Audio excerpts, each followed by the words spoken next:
first I will give small introduction and then Dhiren will start, right? Yeah. Okay. And I have to share the screen for Dhiren. Sure.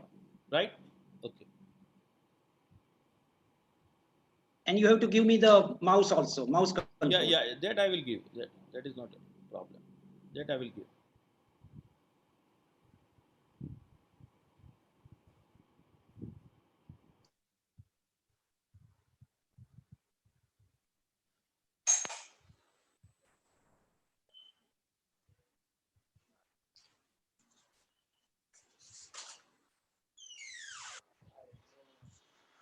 Sameer join થઈ રહ્યો છે એકાદ 2 મિનિટમાં.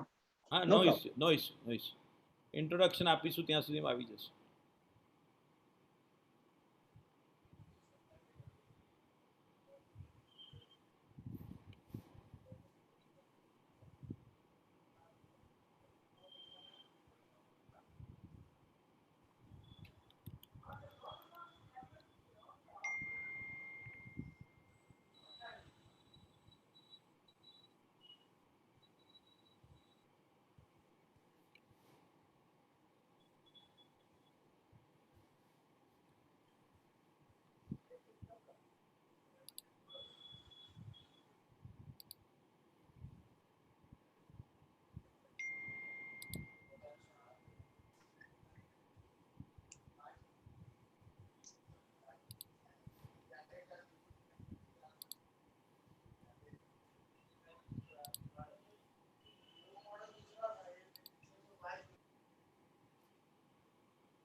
I'm starting, please.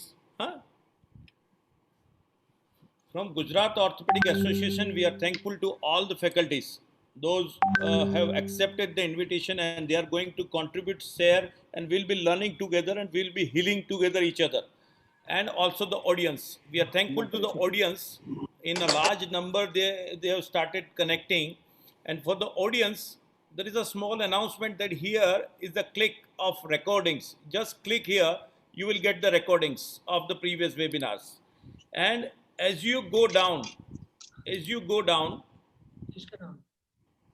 this webinar is about the psychological effects of the corona and lockdown, the problems and solutions. The first part will be the psychological aspect, and second part at 6:45 we'll join with the Sri Ravi Shankar Gurudev and one of our representative from Gujarat Orthopedic Association, our Honorary Secretary, Dr. Kamlesh Dev Murari has joined there. So we'll be linking again to at 6:45 this part of the webinar. So 5 to 6:45 we have a luminary faculty with us. And those who want to ask the question, as usual, you know that there is a window of the Slido. You can just type your question here. We have given a 160 character limit so that we can have a crisp question, and just click the send button. The question will come to us and we'll ask the faculty and the moderator.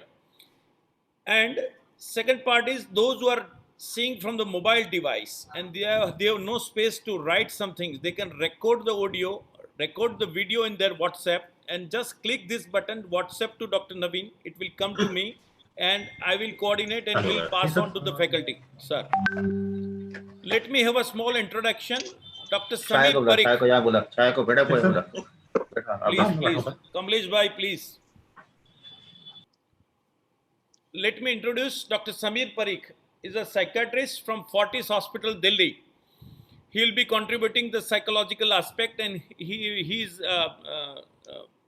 has given a link of his book of the Amazon Kindle, which is free. You can download it and you can read on the Kindle. Dr. Himanshu Desai is a very senior psychiatrist from the Ahmedabad.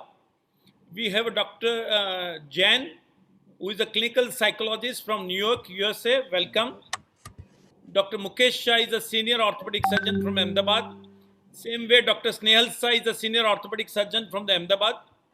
Dr. Bhavik Dalal is the head of Department of Orthopedics, LG Hospital, which has been declared as a COVID hospital, and he sees day-to-day mental situation of the patients and the paramedicals and the orthopedic surgeons and all the staff. Dr. Dhiren Ganjwala is our moderator, and he is a president of Pediatric Orthopedic Society, and he has designed all the questions, and he is the brain behind designing, moderating this session. Dr. Kamlesh Dutt Tiwari sir is the HOD and Orthopedic District Hospital at Durg in the Chhattisgarh. In the district level, what are the issues? And he's handling the COVID patients there, and he's also the president of the Central Zone of Indian Orthopedic Association. Dr. P. Sudhir Kumar, he's the president of Telangana Orthopedic Surgeons Association. So he will contribute his views, what is happening in that part of the country of the India. And Dr. Rajiv Anand, he's the honorary secretary of Bihar Orthopedic Association. He's from Patna. So we'll be having his views from the Patna also. And from the center of our heart of the India, Dr. Sarat Agrawal is the president of the Delhi Orthopedic Association, and he will be sharing his experience, what happened in the Delhi and what is happening there, particularly the psychological aspect of COVID. And Dr. Kamlesh Dev Murari is our honorary secretary. He has joined here and he will be joining there also. And I will be just coordinating, linking between the audience and you people together. So I think now Dr. Dhiren will take over from this, and as you click this, here is the complete webinar is happening there, right? So, yeah. This is available here, right? So now I am sharing the screen for Dhiren's webinar, right? Dhiren part. Dhiren, okay? Yeah, please. Okay. So I am sharing your presentation here. And as you all know that after 6:45, there are luminary of eminent doctors. They are joining with the Sri Sri Ravi Shankar for a spiritual aspect. So 6:45 will switch over to that part, and they have allowed us to webcast that webinar within our website. So now over to just a minute. I will have to change the settings for your, give a control to you. Just a minute. I will have to start again, and I will share it from here. Dhiren, I am giving a remote control to you so that you can start the slides your side. Right. Okay. Thank you, Navin, let me go the first slide. Okay. Right. Yeah, thank you, Navin, for asking me to moderate this session. This is completely a new domain for us because we are all orthopedic surgeons and we are very well versed with the fractures for the arthroplasty or the other management. But managing the psychological aspects is completely a new aspect for us. And for that, we have 3 experts with us. Dr. Samir Parikh is from Fortis Hospital, New Delhi. Himanshu is from Ahmedabad, and Jain is from New York. First of all of us have a question that why Gujarat Orthopedic Association decided to arrange such a webinar. So the simple question or the answer to that is, if you look at the timeline, the current epidemic of the COVID is going to be like this. We all know that at this stage, it's going up. After a few days, it's going to have a downslope. And ultimately, by 3 months, 6 months, it will pass away. We all are hopeful. We are all optimistic.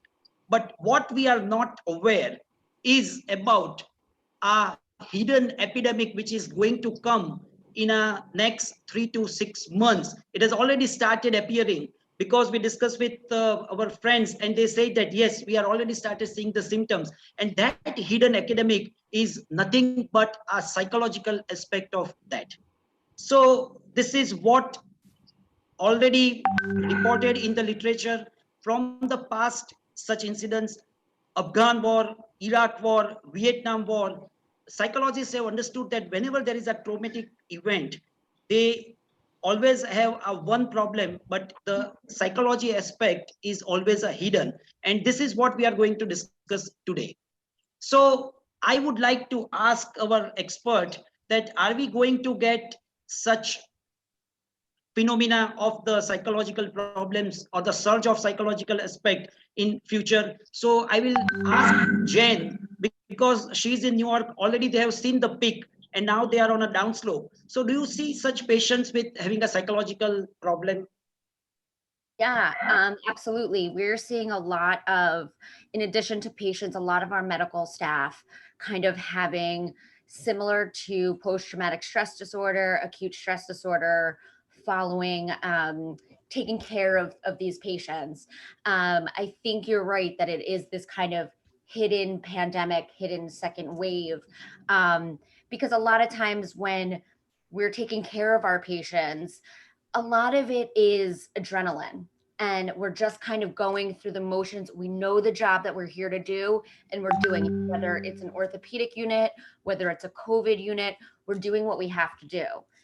When things start slowing down, that's when our mind kind of catches up to our body and we're processing, wow, I just saw a lot of the same thing. I just experienced a lot of death. I experienced a lot of people getting very sick. And especially in terms of, this panel where you're orthopedic surgeons, this is not something you deal with on a regular basis. You don't deal with infectious disease.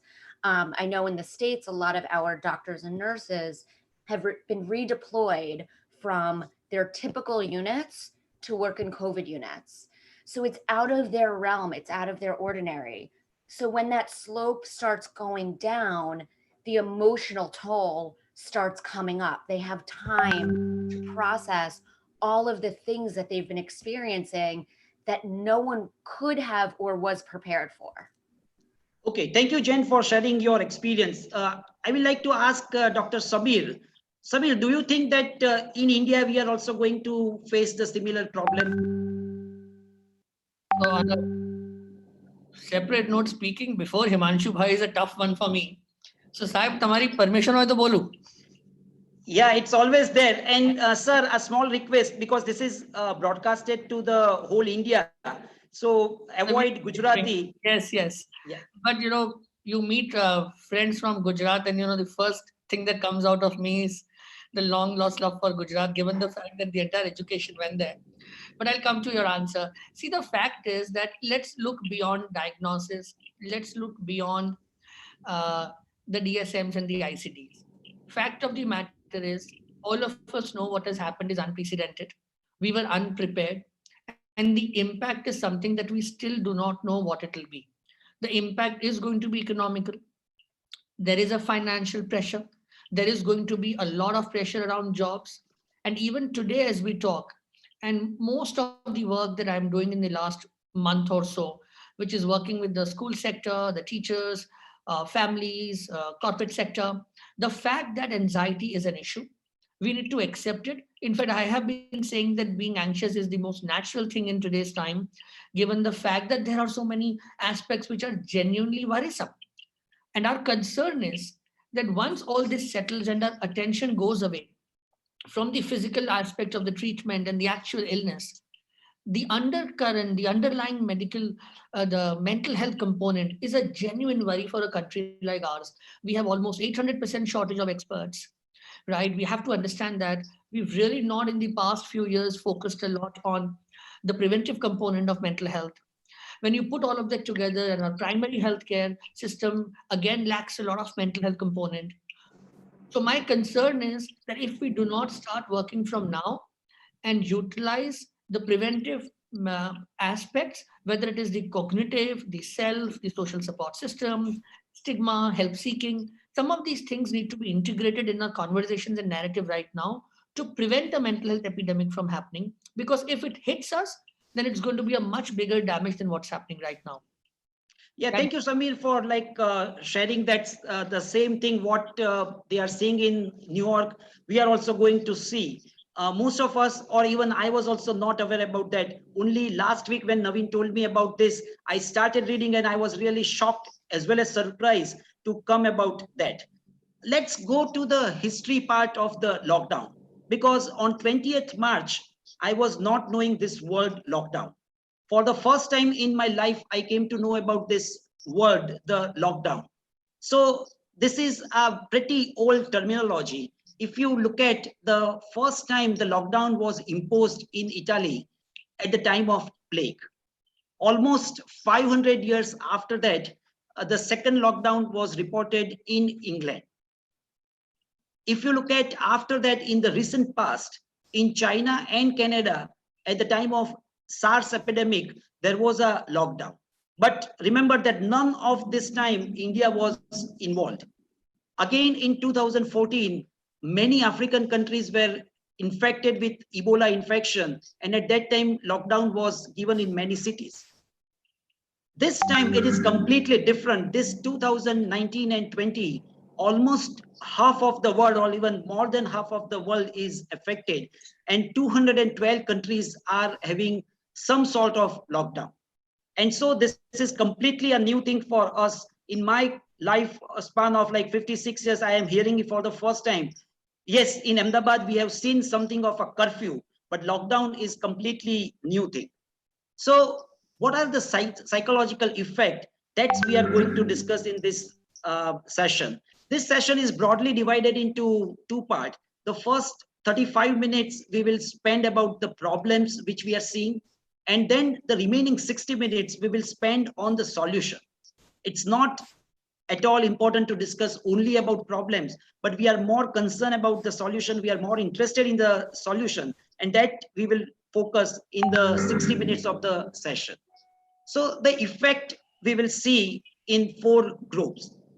The most of the doctors, we were under the effect of lockdown and we were at home.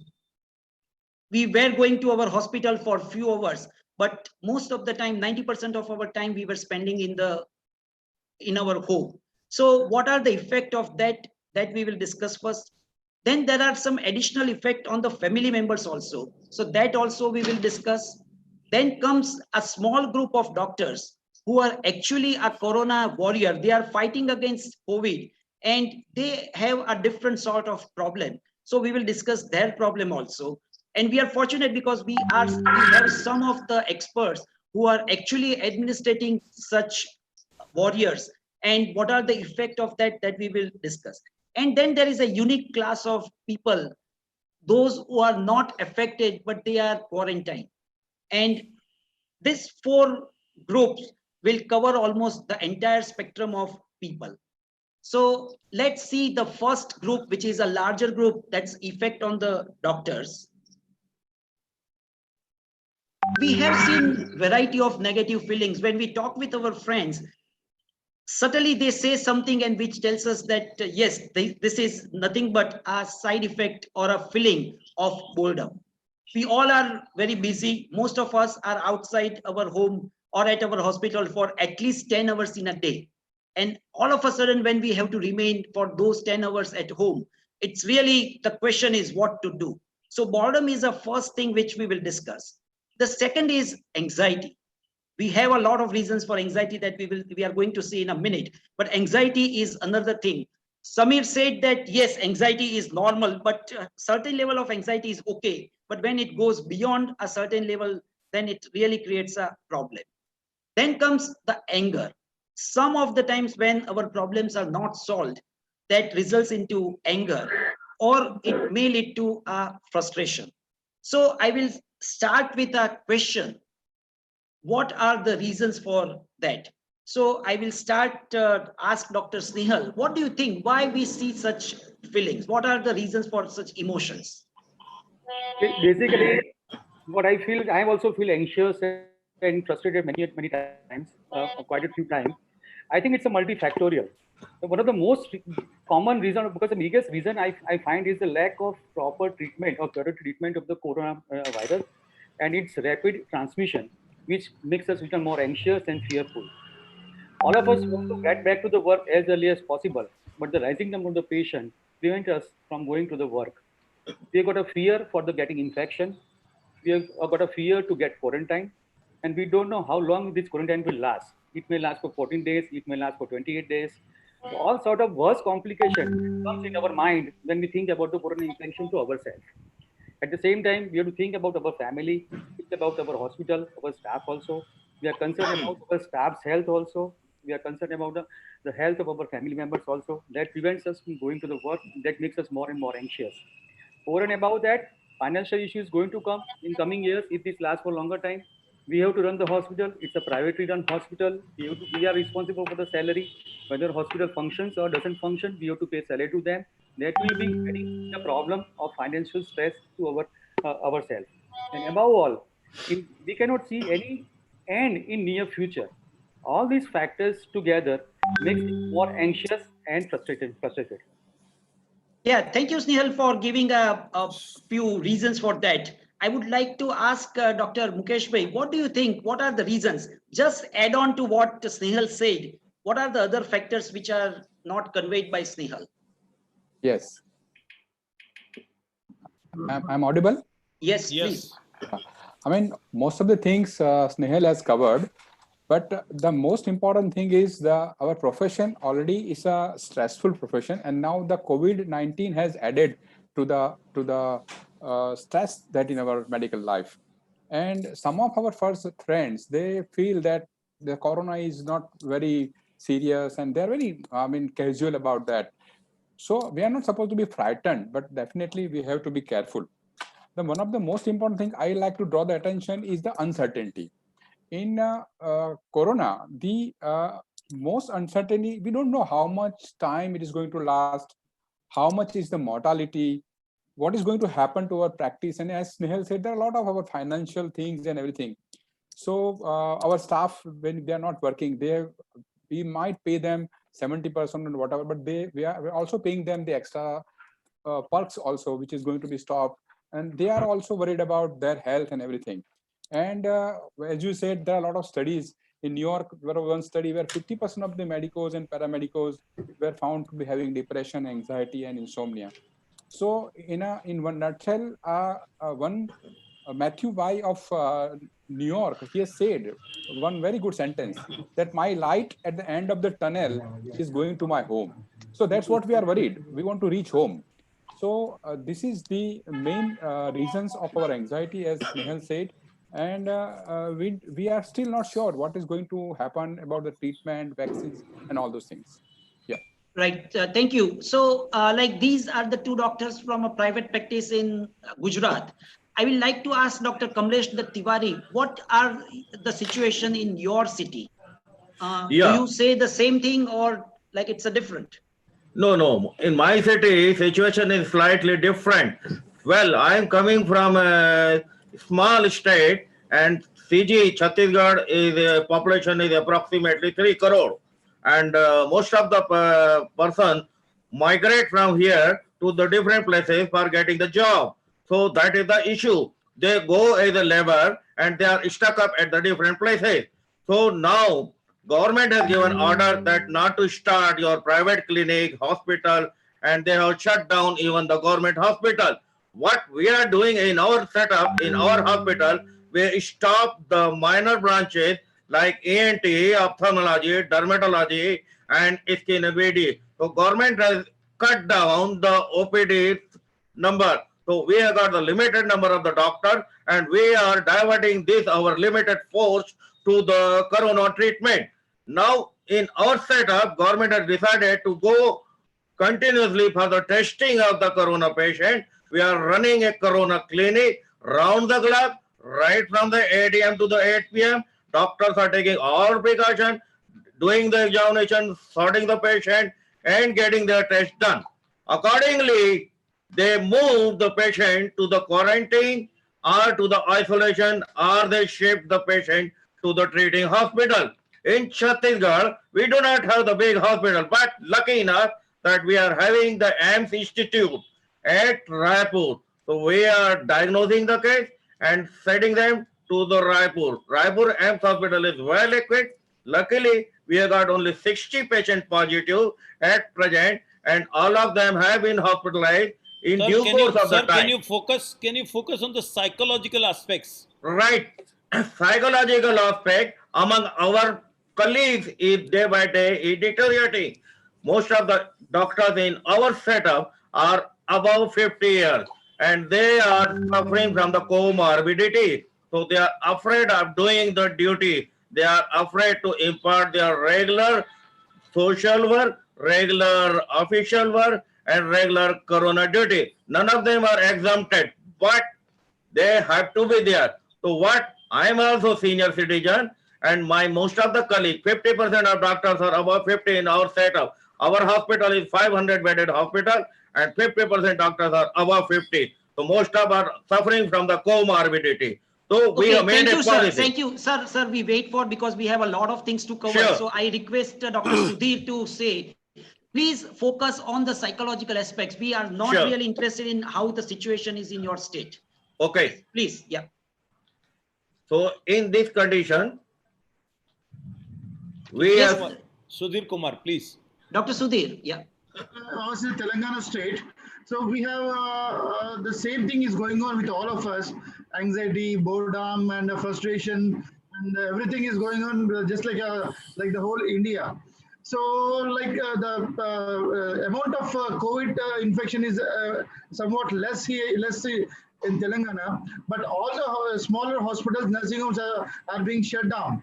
Everybody are in a position like how to pay our staff salaries and power bills, etc. So every doctor is in a condition of stress nowadays. So we have to find ways how to get them out. Yes, thank you. So basically coming to the stress generator. Sir, can you share any story of in your state something psychological problems has occurred to a doctor? Can you share any story if it is there? Yeah, I would like to share one recent happening. I would like to share. Recently, one of our youngest doctor, gynecologist, working at the Kavarda, hardly aged 35 years, he was performing excellent duty. But because of this boredom and depression and anxiety, he committed saddest and he did committed the suicide. A day before yesterday, Dr. Chaudhary committed suicide at the Kavarda. Kavarda is a small town, hardly 2 lakhs population. Look at the scene. This is happening.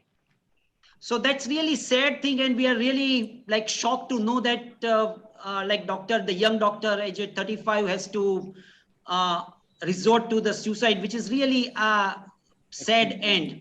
Coming to some of the thing, like all of us, those who are going for a practice, we have a fear of getting infection. There is no question about it. Many of us broadly said or boldly say that I'm not worried about that, but everyone is worried about that. The second thing is like we don't have a clear cut information how to practice. So inadequate information about the treatment. Every day we get that some new symptoms is coming up as a COVID symptoms. Every day the treatment is changing. Also the government laws are also changing day by day. So inadequate information is another reason for that. The financial loss is really a big problem for almost everyone, whether it's a small doctor, whether having a small nursing home or a multi-speciality hospital of 500 bed, everyone is affected by this reason. Fortunately, we are considered to be the good socio-economic class of the country, but still it affects us to great extent.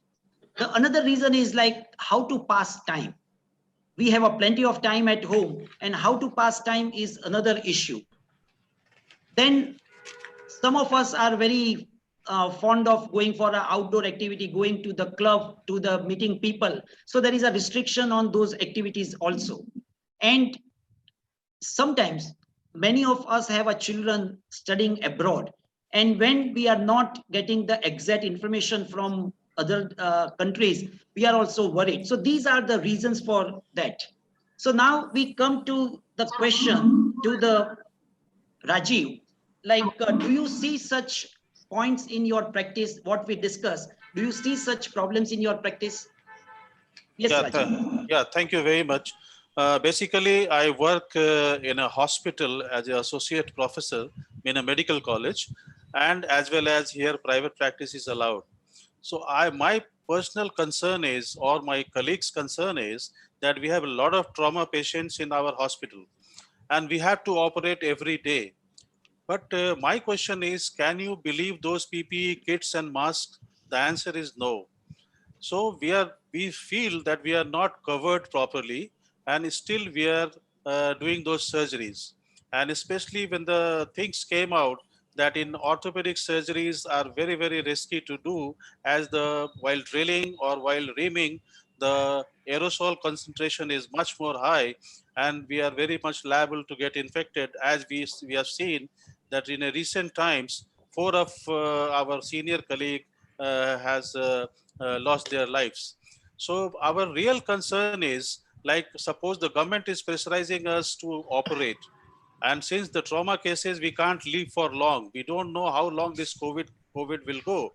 So we have to operate, but the things, the protective measures, what the government is providing is inadequate, or we cannot believe on them. As well as in private practice, the same story is there.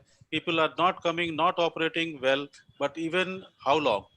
If we are going there by seeing patient, we can do all those social distancing and all, but while operating, we have a lot of difficulties. We cannot rely on those PPE kits, and suppose PPE kits is there, you cannot provide those very expensive kits Dhiren, to can your you go hospital. back one slide, that slide of all the situations, so that Yeah, that please. can be concentrated very well. I will add one more Yeah. thing, So sir. Sudhir Kumar wants to add something. Yeah. One more thing, sir. Sir, initially the government has asked to stop all the non-emergencies like regular OPDs. But the fractures, some of the fractures are coming to the emergency things, or some of the emergencies we are attending. If it happened to be one of the COVID positive, the patient is happened to be COVID positive, the hospital is getting sacked. All the doctors, staff are sent into the quarantine. This is the biggest problem, biggest stressful condition we are working in. Yeah, This needs to be noted. So, yeah, Yeah. that's okay, that's creating a fear and uncertainty in the mind, right? right. Yes, can I ask Himanshu? He's a psychiatrist, and what do you think? Is it really the serious problem? Please unmute yourself. Unmute yourself, please. Unmute yourself. Yeah. Uh, Definitely, stress would be a really issue. But the thing is that the way we are thinking is not 100% true. Basically, we have definitely fear of getting infection is true. Fear of getting infection, maybe hospitalized. Hospital can be punished. Our staff can be punished. These are certainly issue we can have. But I think that financial issue, what we are thinking, is not that big, considering as an orthopedic surgeon branch, and we say that if we have to pay to our staff for 2 months, I think that it's not going to be a big deal for most of the private practitioners. Maybe government people, they don't have to worry, but to pay for 2 months is not going to be a big deal. That's what I personally feel. But maybe that's a side apart. But definitely, financial stress will be definitely there among all of us. Maybe in getting infection, and when we are attending OPD directly, when we come back to home, we may spread this infection to our family members. That will be again a big challenge. Maybe we may be having our old parents with us, maybe we are having children with us, so there is all the chances that we may infect them, and that can be a big things which we need to Sir, think of. can I ask you what the behavioral changes are going on within the family when the doctor is coming back to home? They cannot meet the parents just because of the fear of they cannot hug the parents and all that. True. when Some when of a the doctors have expressed these emotions that we Yes, have to be. whenever we are going out and we come back, we cannot mix with our people as we were meeting before. At least we have to just clean ourselves well. We have to take bath well. Then we'll have to drop all our clothing for separate, for to keep it separate. Then we will come to our routine life. And those who are working in really COVID with COVID patients, it would be very difficult for them. They are not meeting to their people again for 10 days, 15 days. So it would be very difficult for them. For us who are going to the OPDs and we are coming back, again, it will take some time for us to get back to our routine rhythm. Okay, thank Okay, you. Samir, would you like to add something on that, what already conveyed by Dr. Rajiv and Himanshu? we want to know exactly what is going on the psyche of the each and every doctor, those who are practicing and who are not practicing at all. Both are in problem. Those who are overloaded, they are problem. They are under load, they are problem. So I think that is the story of life in any case. COVID or no COVID, work overload and work underload continue to stress for mankind. But see, my take on this has been from day one, all said and done, this is a cross section of our life. It's not a longitudinal axis. Until and unless we ourselves see it like that, we'll continue to have an issue. Yes, there will be some of us who will find stress because there is more work, some because there is less, some because we are exposed to it, some because we want to contribute to the cause. We'll have all kinds of combinations happening. There will never be one psyche explanation for everybody, even though we are a relatively homogeneous community of health practitioners. So my thought about this is, at the end of the day, it comes to our individual self, our individual support systems, and our approach in how we do it. So that's the thing that is the key aspect. And like it or not, we'll have to find the silver lining in every dark cloud. I mean, there is no other way to look at life. There is adversity. You have to dig into that adversity, chisel it away, and there'll be light coming out. And that's the only approach that we can have. Yes, what you said, Samir, is absolutely right. And I interacted with at least 25 colleagues across India about like what is the effect on them. And recently I got an email from Chasnal Rathore. She's a pediatric orthopedic surgeon in Mumbai, a very busy doctor. And she said that I don't have any negative effect because of the lockdown. I am really fortunate that I can spend time with my family, with my brother, father, and we can interact, we can chit chat about our past things. So she said that this is blessing in disguise. And she suggested that every summer there should be a 7 days of lockdown so that we can go back to our family and have a good time with family. Then the other thing she said that I could declutter my uh, cupboard. I could declutter my computer also. I could organize everything. So there are a lot of advantages of that. And a lot of people have said that, yes, it's not only negative, but there are positive things also. Neeraj, Coming to, yes, can you share her story of she had operated a COVID patient, pediatric patient, and what was the fear when she was going to operate? yeah, she already said that she had a chance or a duty to operate one COVID positive child for an emergency. And on the, like she got the call from the hospital that tomorrow morning you have to operate a child who is COVID positive.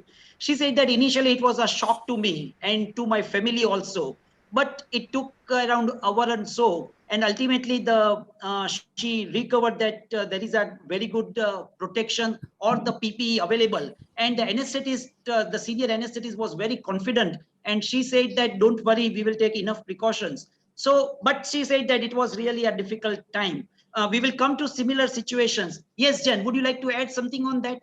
Yeah. I just think it's interesting. I think that she's one of the lucky providers that, we're talking about the psychological effects, right? And it seems like she's one of the lucky providers that have worked with one COVID patient.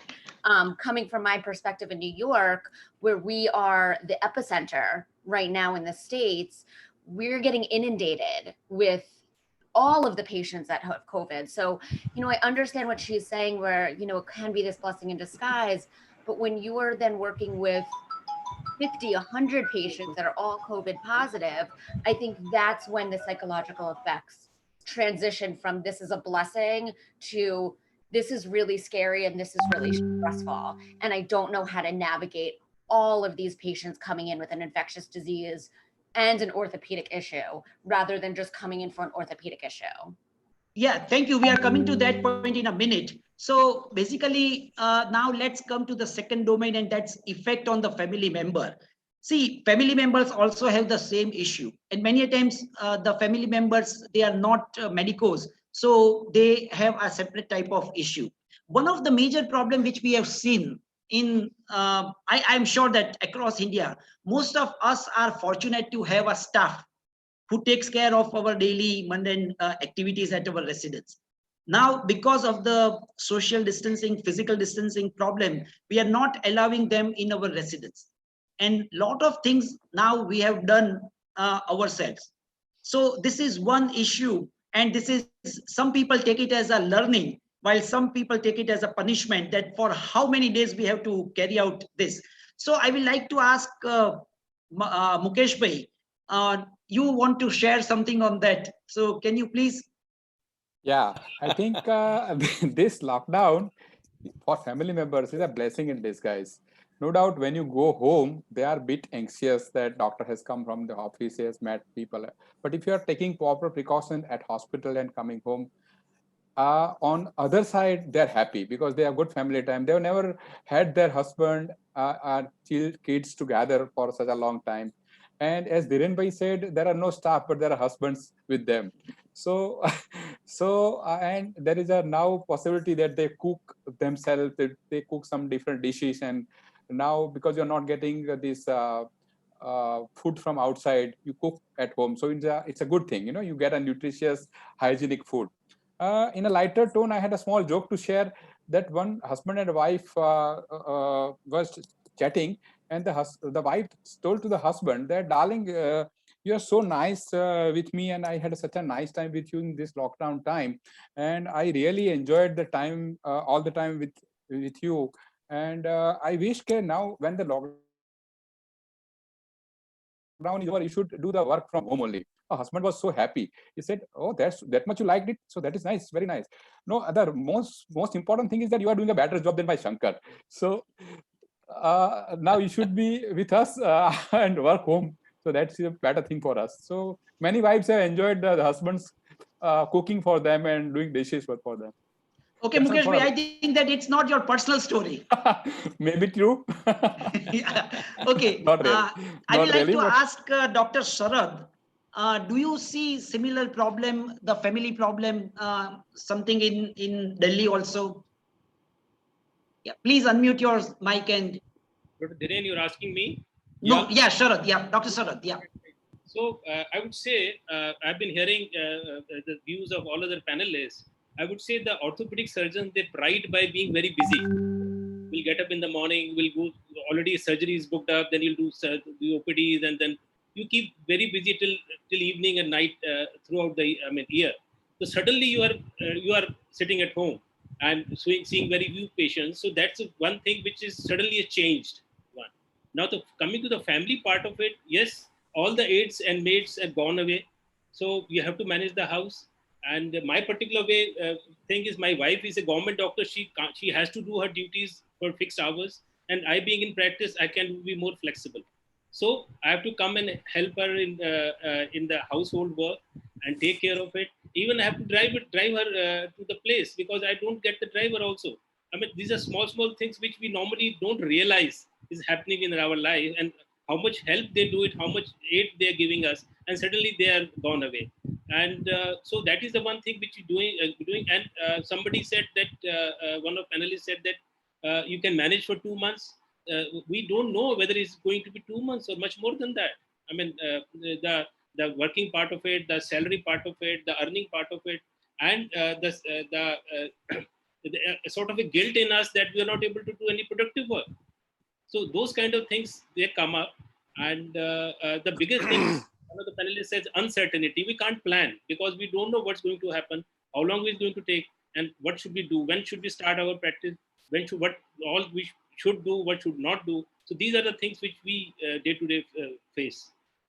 Yes, Samir, do you see any social problem arising now, or like people say that the divorce rate is going to go up after this? Do you think, is it really true? I don't think so. I mean, this is more of a hype. The social problem is going to be is the fear of the community.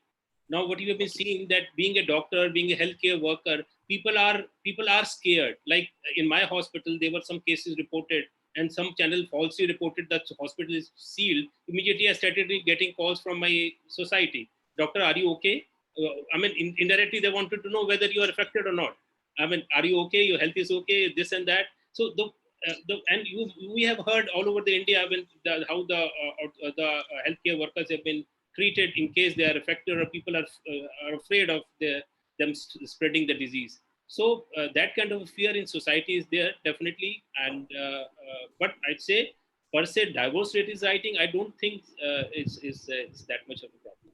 Yes, Samir, and then Himanshu, a quick, do you think that there will be any effect on the social relation in because of that? Not really.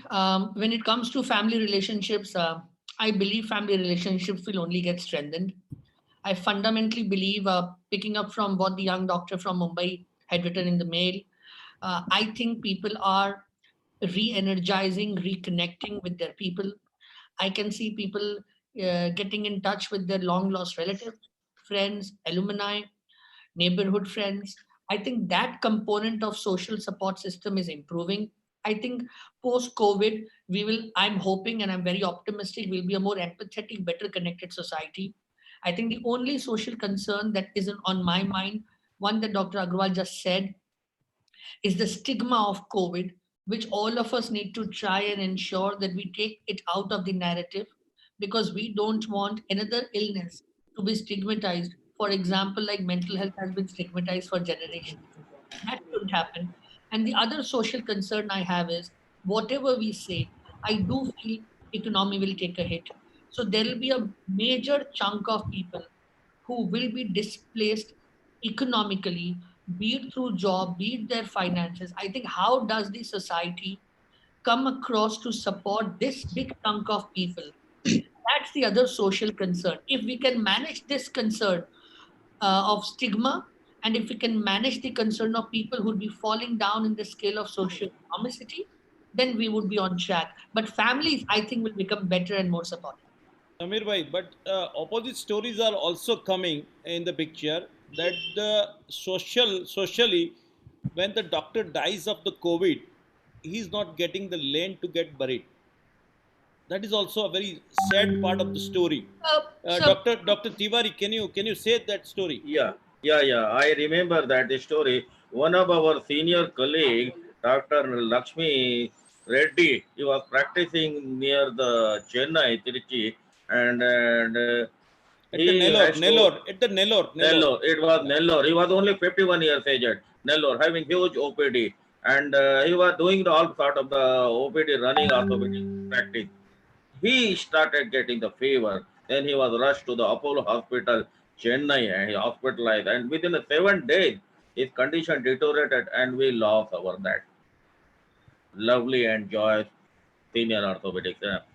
Worst part is that once we lost, people lose every sympathy. People show they were this obesity, and they tried to do the cremation at the Chennai itself. But people came in the groups and hundreds of people, thousands of people, and they did start revoluting there. They did not permit it to do the final cremation at the Chennai. This is the worst scene in our profession. I cannot imagine such a thing to be happen in my lifetime. I'm in orthopedic for last 40 years. But I never imagined a fellow can be have this sort of the ultimate departure. So this is the and, worst thing. This and has to be these hurts the mind of the doctor. right. Listening Everybody. this story from the society, a Yeah. reaction of the society to a doctor who had contacted COVID while treating, and he's Right, getting in right. response, that creates a anger and some fear and many psychological aspects in the life. Many of our colleagues start doing practicing. All of a sudden, they stop. They refrain from the doing orthopedic surgery. In our setup, in our Raipur and Bhilai, having multiple orthopedic surgeons, and they were doing the dashing work, but they were afraid that this thing may turn out sometime in our setup, in our area also. Now people are afraid of getting such type of the treatment. Government has to be more strong and rigid, has to have take the strong decision. So such situation should not happen again. We have to be looking Uh, after that. please, sir.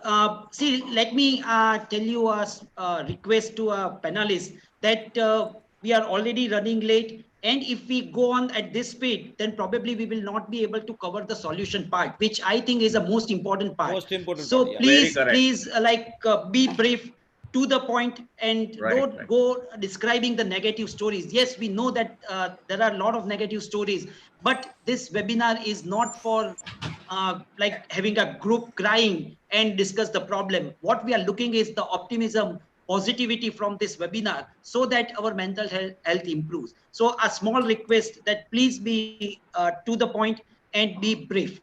Coming to the next point is like coming to the COVID warriors. I really appreciate, and world over there are 1,000 doctors have lost their life in fighting against COVID. So we really pay tribute to them, and they were the real fighters, and because of that we are able to control the spread of COVID. In India, the people who are fighting, they have a very different sort of problem. I'm sure that in Newark also this is a very common problem. The first thing is about the fear of infection. All are worried about getting infection. Um, One of the panelists said that PPE, even the best quality, is not sufficient to give protection. I fully agree. If it is like that, then 1,000 doctors would not have died. The 1,000 doctors died itself says that yes, the PPE is not 100% guarantee. Extreme of environment, like working with PPE on in this hot summer, is really a very extreme environment. And it's very difficult when you are perspiring, when you don't have to eat anything for 8 hours, you can't go for washroom. This is really a difficult situation. And what Jen said is like many orthopedic surgeons, they are sent to the unfamiliar work of managing the COVID patient. So this is again uncertainty, unfamiliar work, and this has resulted into a lot of problem. So now I am coming to a question, and I would like to ask Bhavik. Bhavik is an Yes. administrator at LG Hospital. How do you counsel such COVID warrior? Am I audible, sir? Yeah, please. Yeah. The thing is that the problem is that we are facing this situation is like that we are on the border because our hospital is a non-COVID hospital. We don't know which patient we are seeing is a COVID positive or COVID negative patient. So we always see them that all the patients coming to our hospital are COVID positive. We counsel all the residents that this is a situation of a putting an army on the border. So be brave. Where the PPE which is being given now, it's a very good PPE.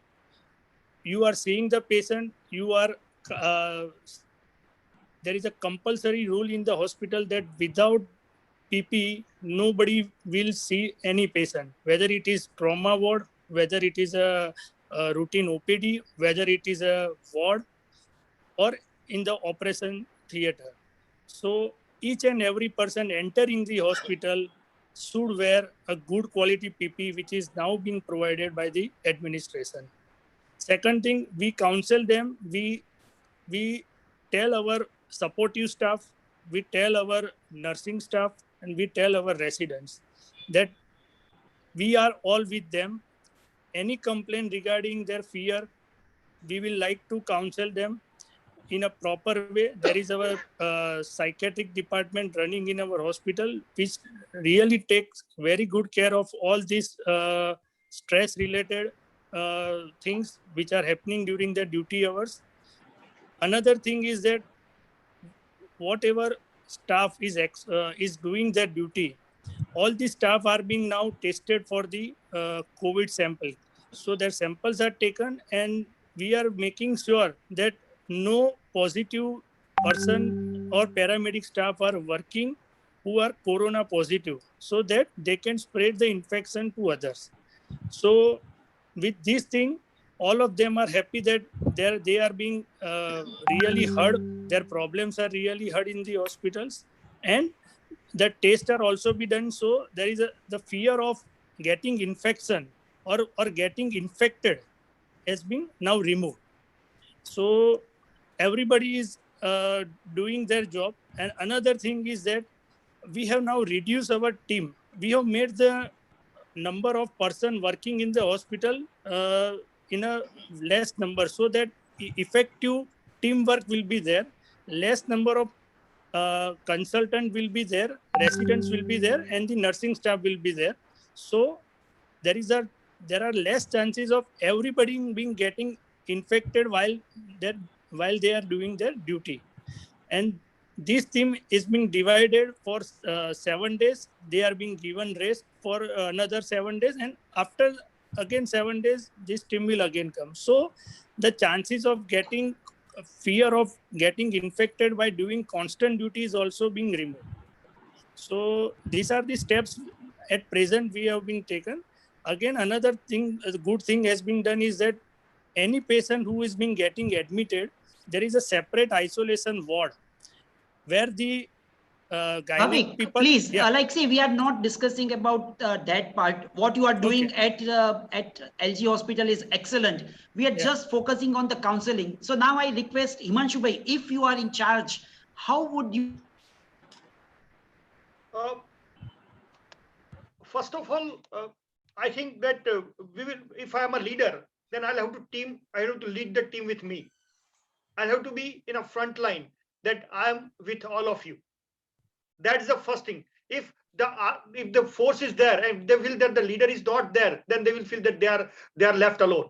So I'll be there with them. Then I'll give them proper counseling about what the disease is and how we can protect ourselves. If we'll not teach them protection, then it will be very difficult that we are putting them into at risk. So we'll have to prevent them putting at risk. So I'll explain them everything that what we are going to do and which all of you know. So that way, first of all, being with them, we can guide them, and time by time we should be available to them for whatever problems they have. Right now, that's an issue again with administration and with other seniors. So we should be there. We should be available to all our resident doctors, to all our team members, to listen their queries, their problems. Then that's the best way we can always guide them. They will feel that they are always be backbone by the teacher or the seniors. That's the best thing, the way we can deal with the problem. Yes, okay, Jen, would you like to add something, like do you do something specially at USA? Yeah, absolutely. I mean, I think the counseling part is imperative, especially in this point. And I think the number one thing that we do here is we validate the clinicians' concerns. And we listen to them, we hear them because they're real and they're valid. And these fears, they can come true, right? We don't want to, we can't sugarcoat it. They can contract the virus. And I think to be able to say, I hear your fear, I fear it also.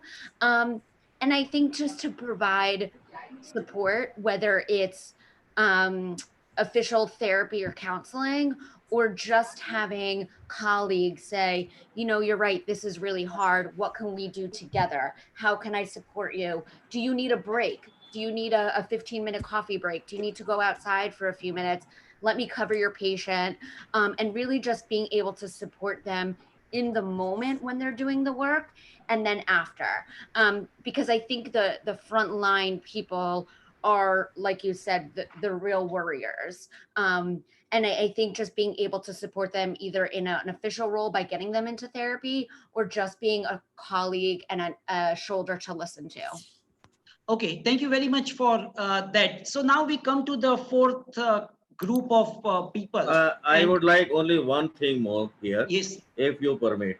Yeah. What we are doing, whatever you are telling is a very good positive sign. But what we are doing in our government sector, we are highlighting the role of the Corona warrior. We are calling the press wala and covering the story of our staff, whether they are doctors, nurses, and other helping workers. We are taking their interviews and publishing every day. So that gives a positive set of the mood in the society and in our family of the doctor. That's what excellent, sir. That's excellent thing which you are doing, and I really appreciate. And all of us should need to do that because that really improves the moral of the warriors who are fighting against the difficult situation. Can I add one more thing? Yeah, please. Yeah, during the first lockdown, which was around 20th March, I called the whole department, all my residents, and the thing is that I asked them, is there any financial problem with you? Because this lockdown will work, it is not for the 3 weeks, it may long last. So is there any problem? You can tell. You are all our like son, and you can tell all the problem to us, because you will not be able to go to your home for long period. So we are always there. We are always caring for you, and don't be shy to ask anything, and we can provide any financial or any other thing which we have required. And I usually used to call all my colleagues daily. I ring them. I ask about their health, and if any problem, then they can share with me. So this thing is a part of my routine counseling and routine habit to ask each and everyone. Communication. Yeah, that's a very good role of a leader, Bhavik. I really appreciate your good leadership quality. Coming to the fourth category, that's a quarantine healthcare workers. They have a completely different set of problem. And this study, which I'm going to quote, is from a Taiwan medical university, and that was carried out in 2003 at the time of SARS infection. And what they did was they studied the effect on a psychology of the healthcare worker who were quarantined. And what they observed in that study is, like, when they were quarantined, the rejection from the society, from the neighbors, from the relatives is one of the major issue. The second issue is, like, they, because of the rejection or because of the fear, irritability was a second issue. The third thing which they observed in this worker was insomnia. So all this suggests anxiety to some extent. The most important thing which I am really worried about is, like, when they resume their duty, they were not able to concentrate. So poor concentration was one major issue.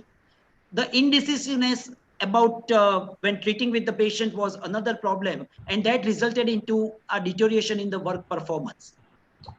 Then some of them were reluctant to start work or to come for the duty, and some of them, they really thought of resigning.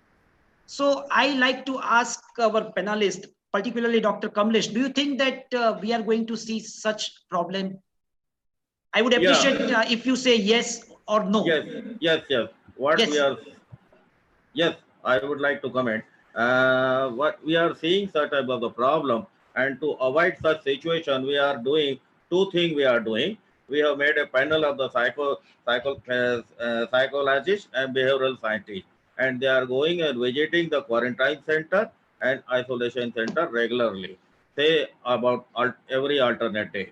One thing, and another thing, we are trying to provide them a good quality of the food and continuous uninterrupted Wi-Fi services, so they can be keep busy and have the things, so they have the relaxation. And then and there we are trying to solve their problem.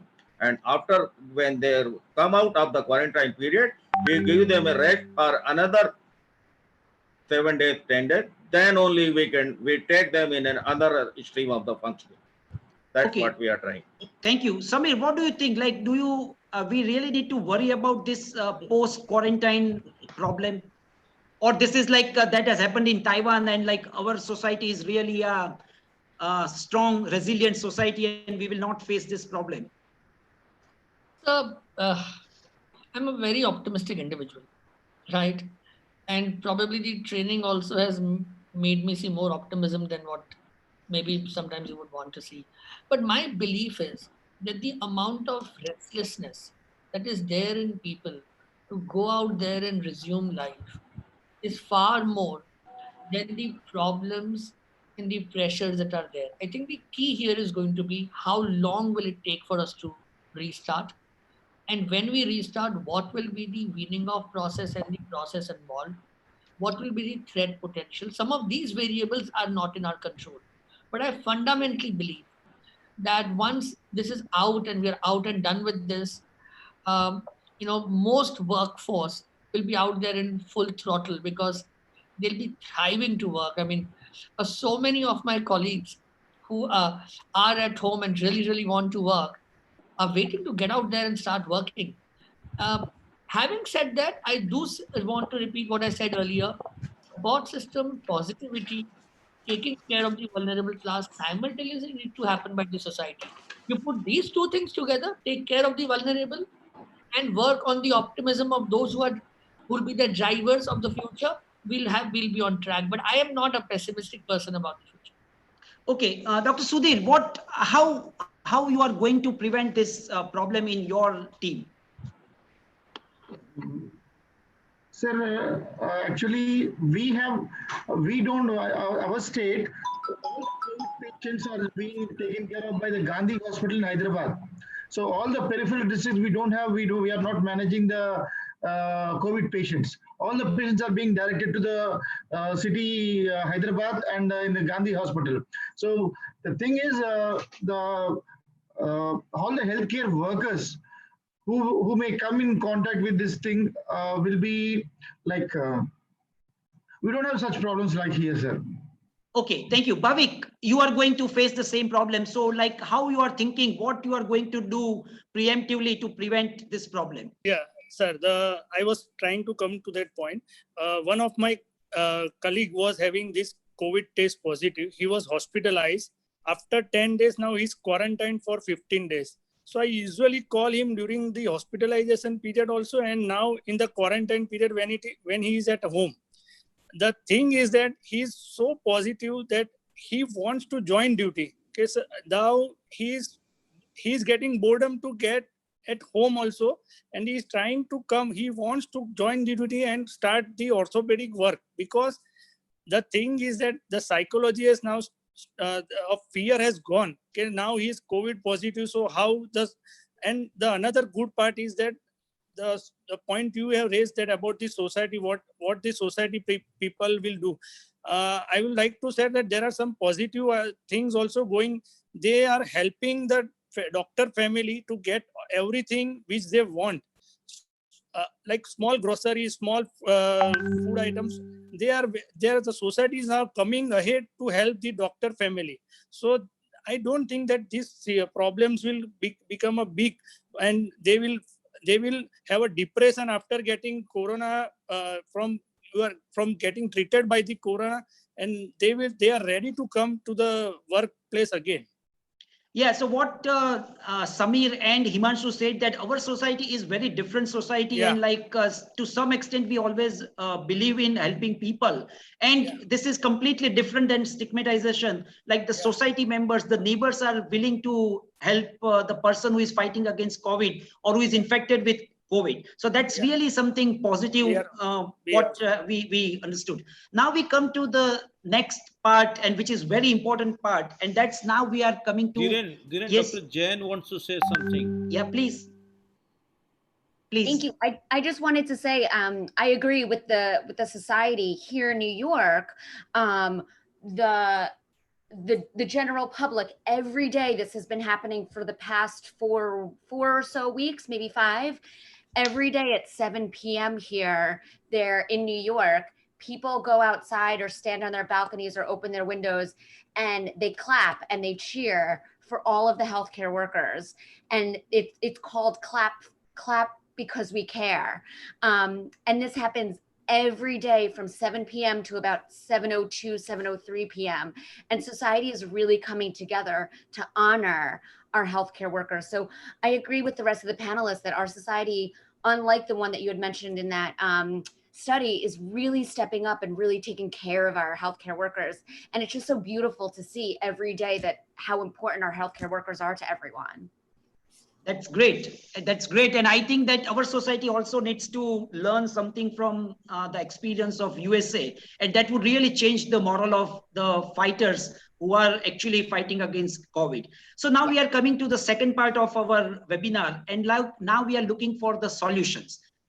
We know that we are going to focus on the 4 major problems. The first is how to pass time.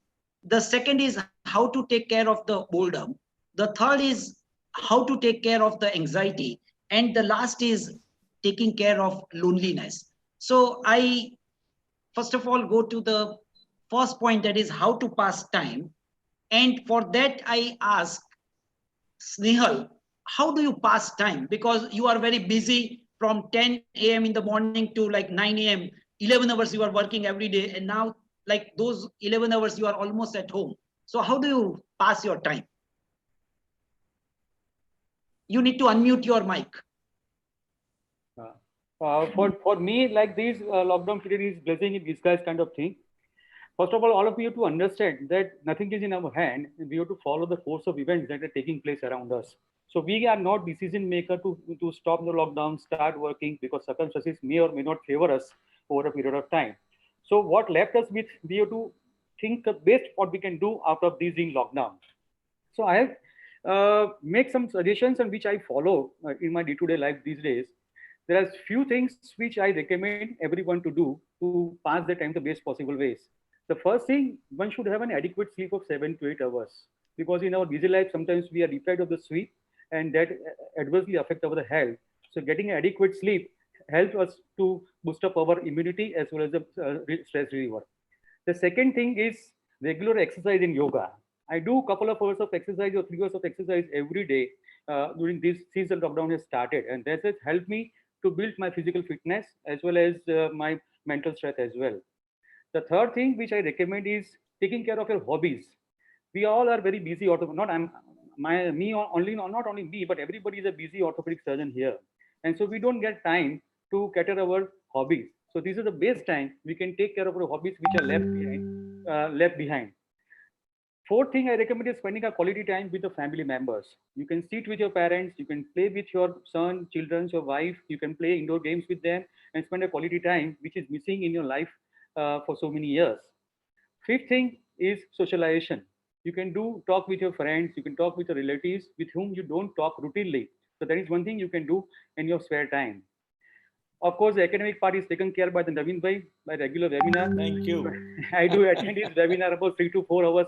He's taking away 3 to 4 hours goes with the hospital where I work in the morning every day. And the most important thing I would recommend is just time to introspect ourselves. We should introspect our life, what we have lived so far. And from that, we analyze ourselves, and that will decide the next life goal and priorities. And we reschedule our priorities for the next life. I think that is the biggest take I take on from this lockdown. So okay, thank you, thank you, Snehal, for giving keeping us so busy, and I really appreciate that you are spending time on exercise, on sleep, on learning. So that's very important, which we are not able to do it daily. Mukesh bhai, instead of helping Barbie, how do you pass time? Honestly telling you, I have never felt boredom. Snehal has covered lot many points, but I'd like to add something. One important thing that lockdown has taught us to slow down. We are running so fast morning till evening that lockdown has taught us really how to slow down. And it is a really nice thing that you see the clear sky with stars and morning, rising sun in your balcony, which you never ever seen that before. And as Nihal said, the webinars, the one of the things which I have never realized in my life, Naveen, Dhiren, and all other friends, academic friends, they have worked so hard. And we realized that rather than traveling and spending a lot of money flying to Mumbai and Calcutta and Delhi, and at your home, the Naveen and you people have given so much academic feast, and this was one of the big positive thing in my I would say lockdown time, I would say.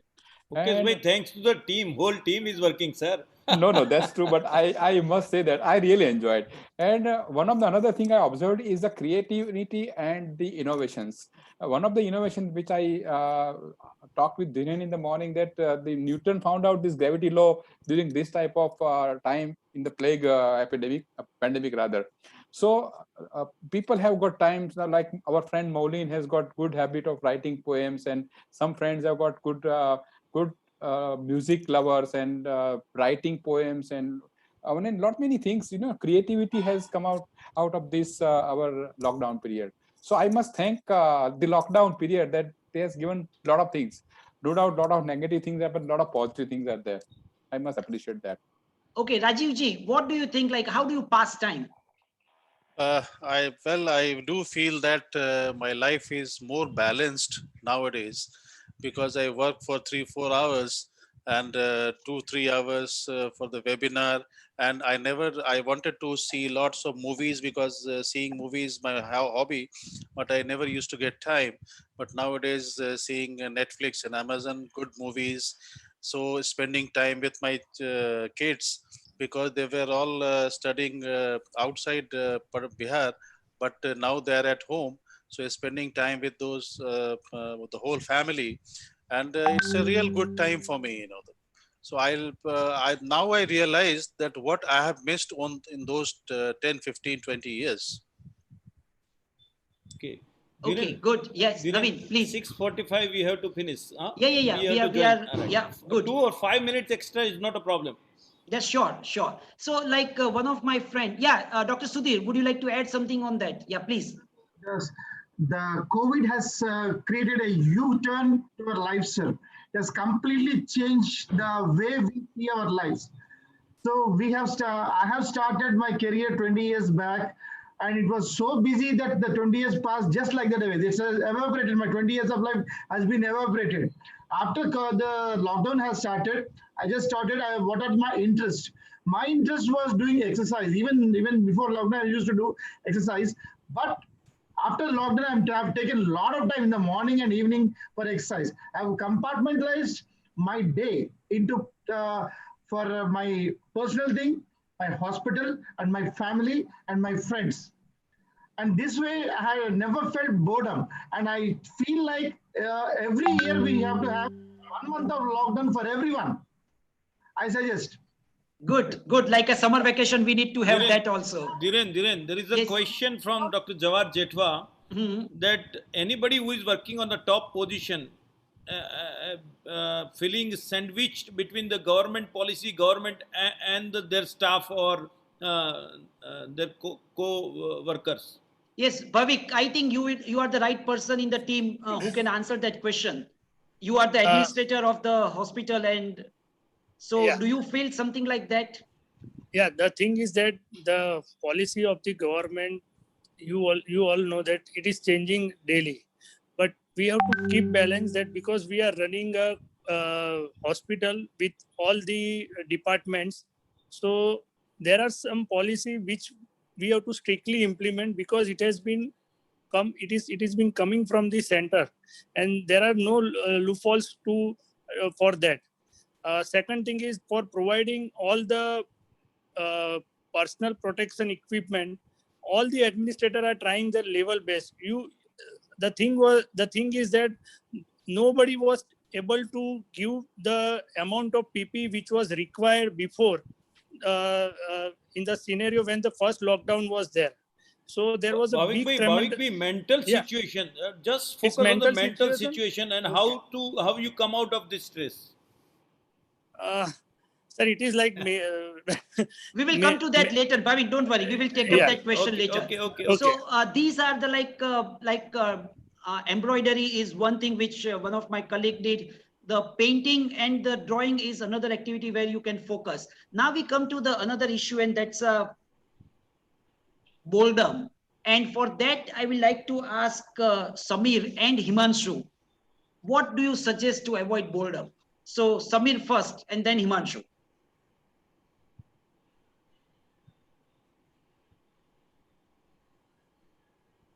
Samir bhai, your Yeah. So social connectedness, lots of video calls, lots of family games. Go back to the Ludos and the Damsharads and the Pictionaries and the Antaksharis. Yes, pick up a hobby. Do something you've never done. I'm trying to make rotis and I'm making such terrible rotis. If you'll meet my mother, she'll tell you that somebody needs to tell me to stop trying to do it. Right? But the thing is, you can't get bored when you have people around you whom you care about. You know, if you are getting bored, then figure out how to revive the relationship. I mean, what better do you want in life than being stuck up with your most loved ones within the four walls without having the pressure of 500 calls coming in, so many emergencies coming and this happening and that happening? I mean, we have to look at it positively. To be honest, I am not even remotely bored. There are way too many webinars to take. There is way Yes. too much to do. And with the government allowing telecounseling and teleconsultation, you know, in chronic care, you still have to ensure people are taken care of. Add to that, you know, listen to a bit of music. I love Hindustani classical music. So, you know, do that, read a lot. There is online streaming, bits and pieces of everything, and, you know, 24 hours or less. okay, Himanshu bhai, what would you like to add on this? As everyone has said, that do things which you missed doing because of you are running up till now you are running 100-meter sprint, and suddenly Yes. someone has said you that now you'll have to run a marathon. So you'll have to reduce your speed. You have to just think that what you are doing, this was not the life which you wanted to do. We were running very fast. So we'll have to learn how to make our balance of our life. We have to do the things which we want to do really. We wanted to do lot many things. When I remember when there was a vacation of 10th class, after 10th standard examination, I made a list of lot many things to do because it was 3 months long vacation. So suddenly someone has given us such a long vacation. So we can use the things which we really like to do. Apart from studying, apart from doing webinar, there are plenty of things which we would love to do. Apart from our profession can be our bread earning things, so we should do. but there are a lot many other things which we can do. I am doing lot many things on computer. I learn video making, I learn computer, all the things. Adobe Filmora, I'm working on all those things, and it gives me immense pleasure. Okay, Kamlesh, Dr. Kamlesh, what do you do to pass time? Unmute your mic. Please unmute your mic. We had the family get together on the webinar party. We had the webinar party. My daughter is working somewhere in the Los Angeles, daughter-in-law and son-in-law, and another, they are working at the Seattle. And what we are doing, and my co-brothers, and they all are Delhi, Calcutta. So we are doing the webinar party also. That way also we are enjoying. Okay, good. So like we have a lot of things to do. Jen, what do you do for that? Prevention of boredom. Yeah. Sorry. I think what I've been doing is a lot of things that I haven't done in a really long time. I'm actually trying to get away from the computer and doing puzzles and board games and cards and things that we forget about because we're so inundated with technology. So I'm learning about things that, you know, I used to do in my childhood, which are just fun. Which is it's really nice to do simple things again. Yes, Sudhir Kumar, please, quick. Yeah, please. Like I wanted to scan all my family pictures, like my elder son, younger son, from first year to last till now. I never had the time to cope up all these pictures of my family. So in this lockdown period, I have collected all the pictures from my laptop, and I have just done year-wise. This was the even scanned all my marriage pictures, everything, all family functions, everything I have scanned, and I've kept it on soft copies. So okay, so let me ask behalf of everyone, like, see, it appears that all the panelists are really not facing the problem of boredom. Let me ask, anyone is facing a problem? I don't think that anyone, so probably like it's said that people are getting bored, but like we are not actually. So coming to the next problem, anxiety. Yes, Dr. Sarad. Like we all are aware that the prevention from this problem disease is to have a good health and good immunity. So the thing is that we have to strategize ourselves. We have to develop coping strategies. Like many of our panelists says, take adequate rest, have good food, good interaction, be positive, and do regular exercises. So all these things which are going to make us healthy, I think most of us are following it as well. And second part of this period is to strategize for future, what to do, when to start, when to do, and how to start. Whenever we are starting our practice, we have to make a plan. It's not going to be easy.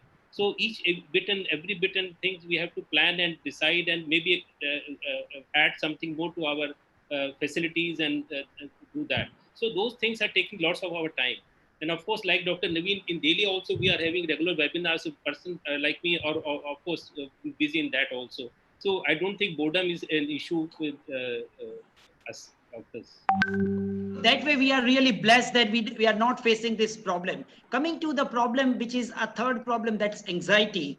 And I would like to show you a video of Shiv Khera. I received that by WhatsApp today, and then I thought that it's very relevant for us. And that is a mindset which we really need to develop. So it's a 2.5 minute video that we will see.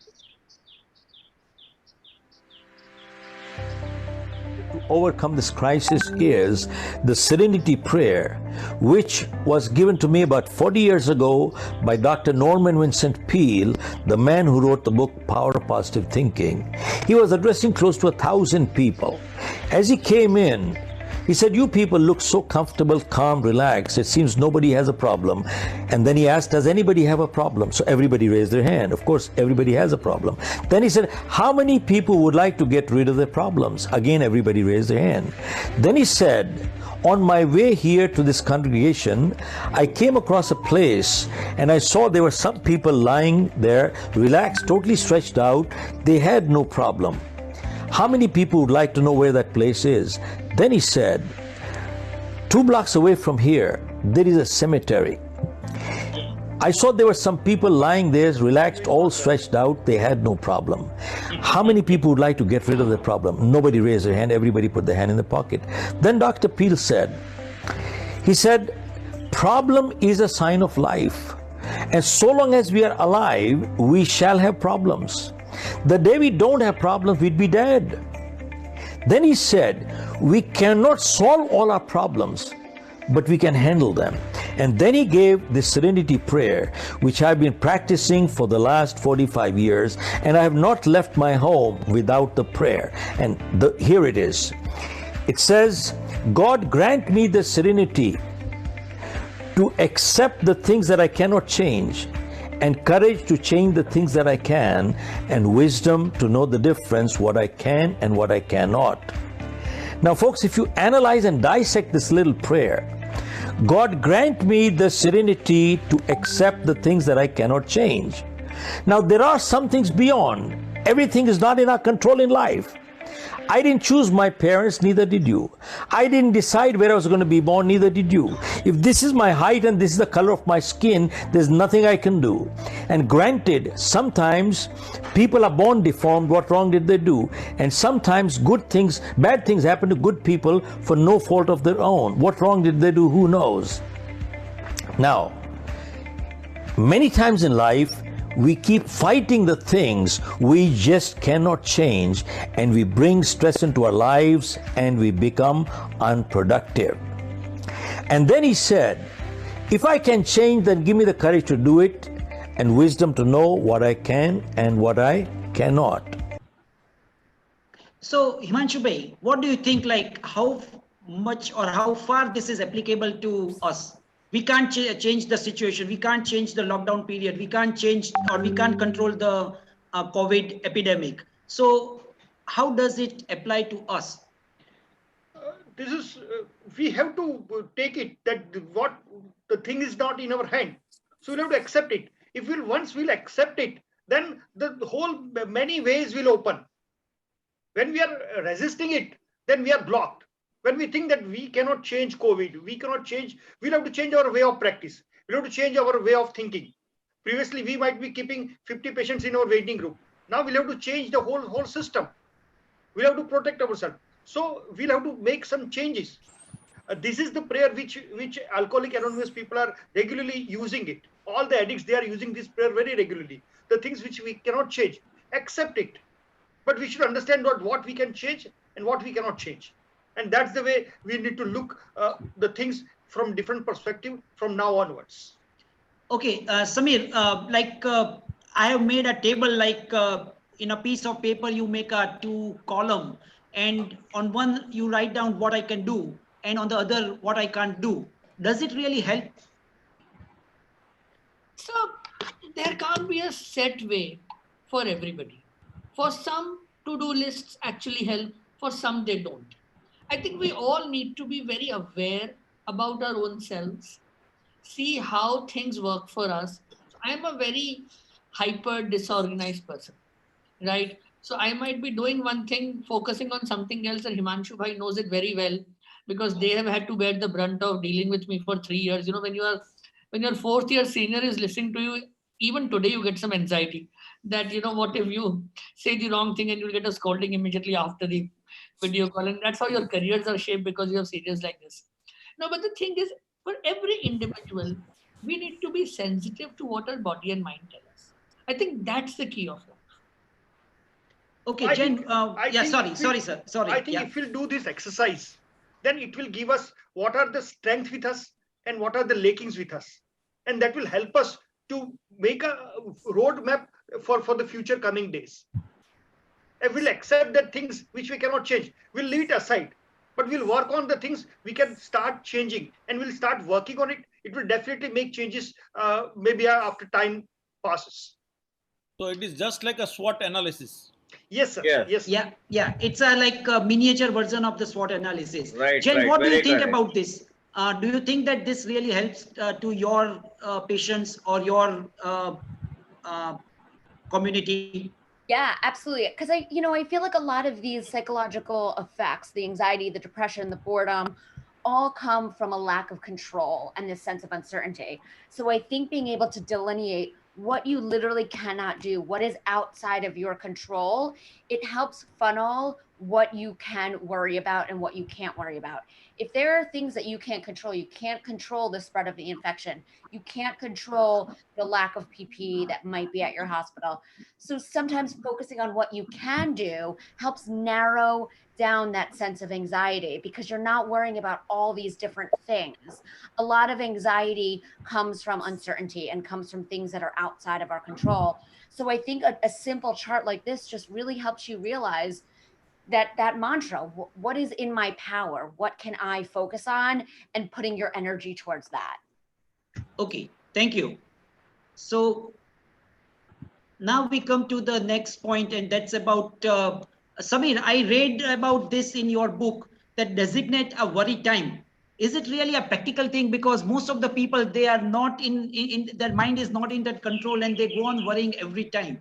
So I want to ask you a question, like, is it practical strategy? One, you're a very, very brave and tolerant man that you actually read the whole book.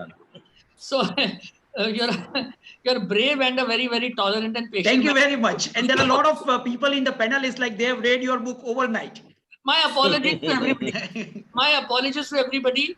If it was not correct, it was because Dr. Himanshu taught me all that. The thing is, some people are people who tend to worry a lot, right? For them, worrying is not something that they will be able to stop worrying.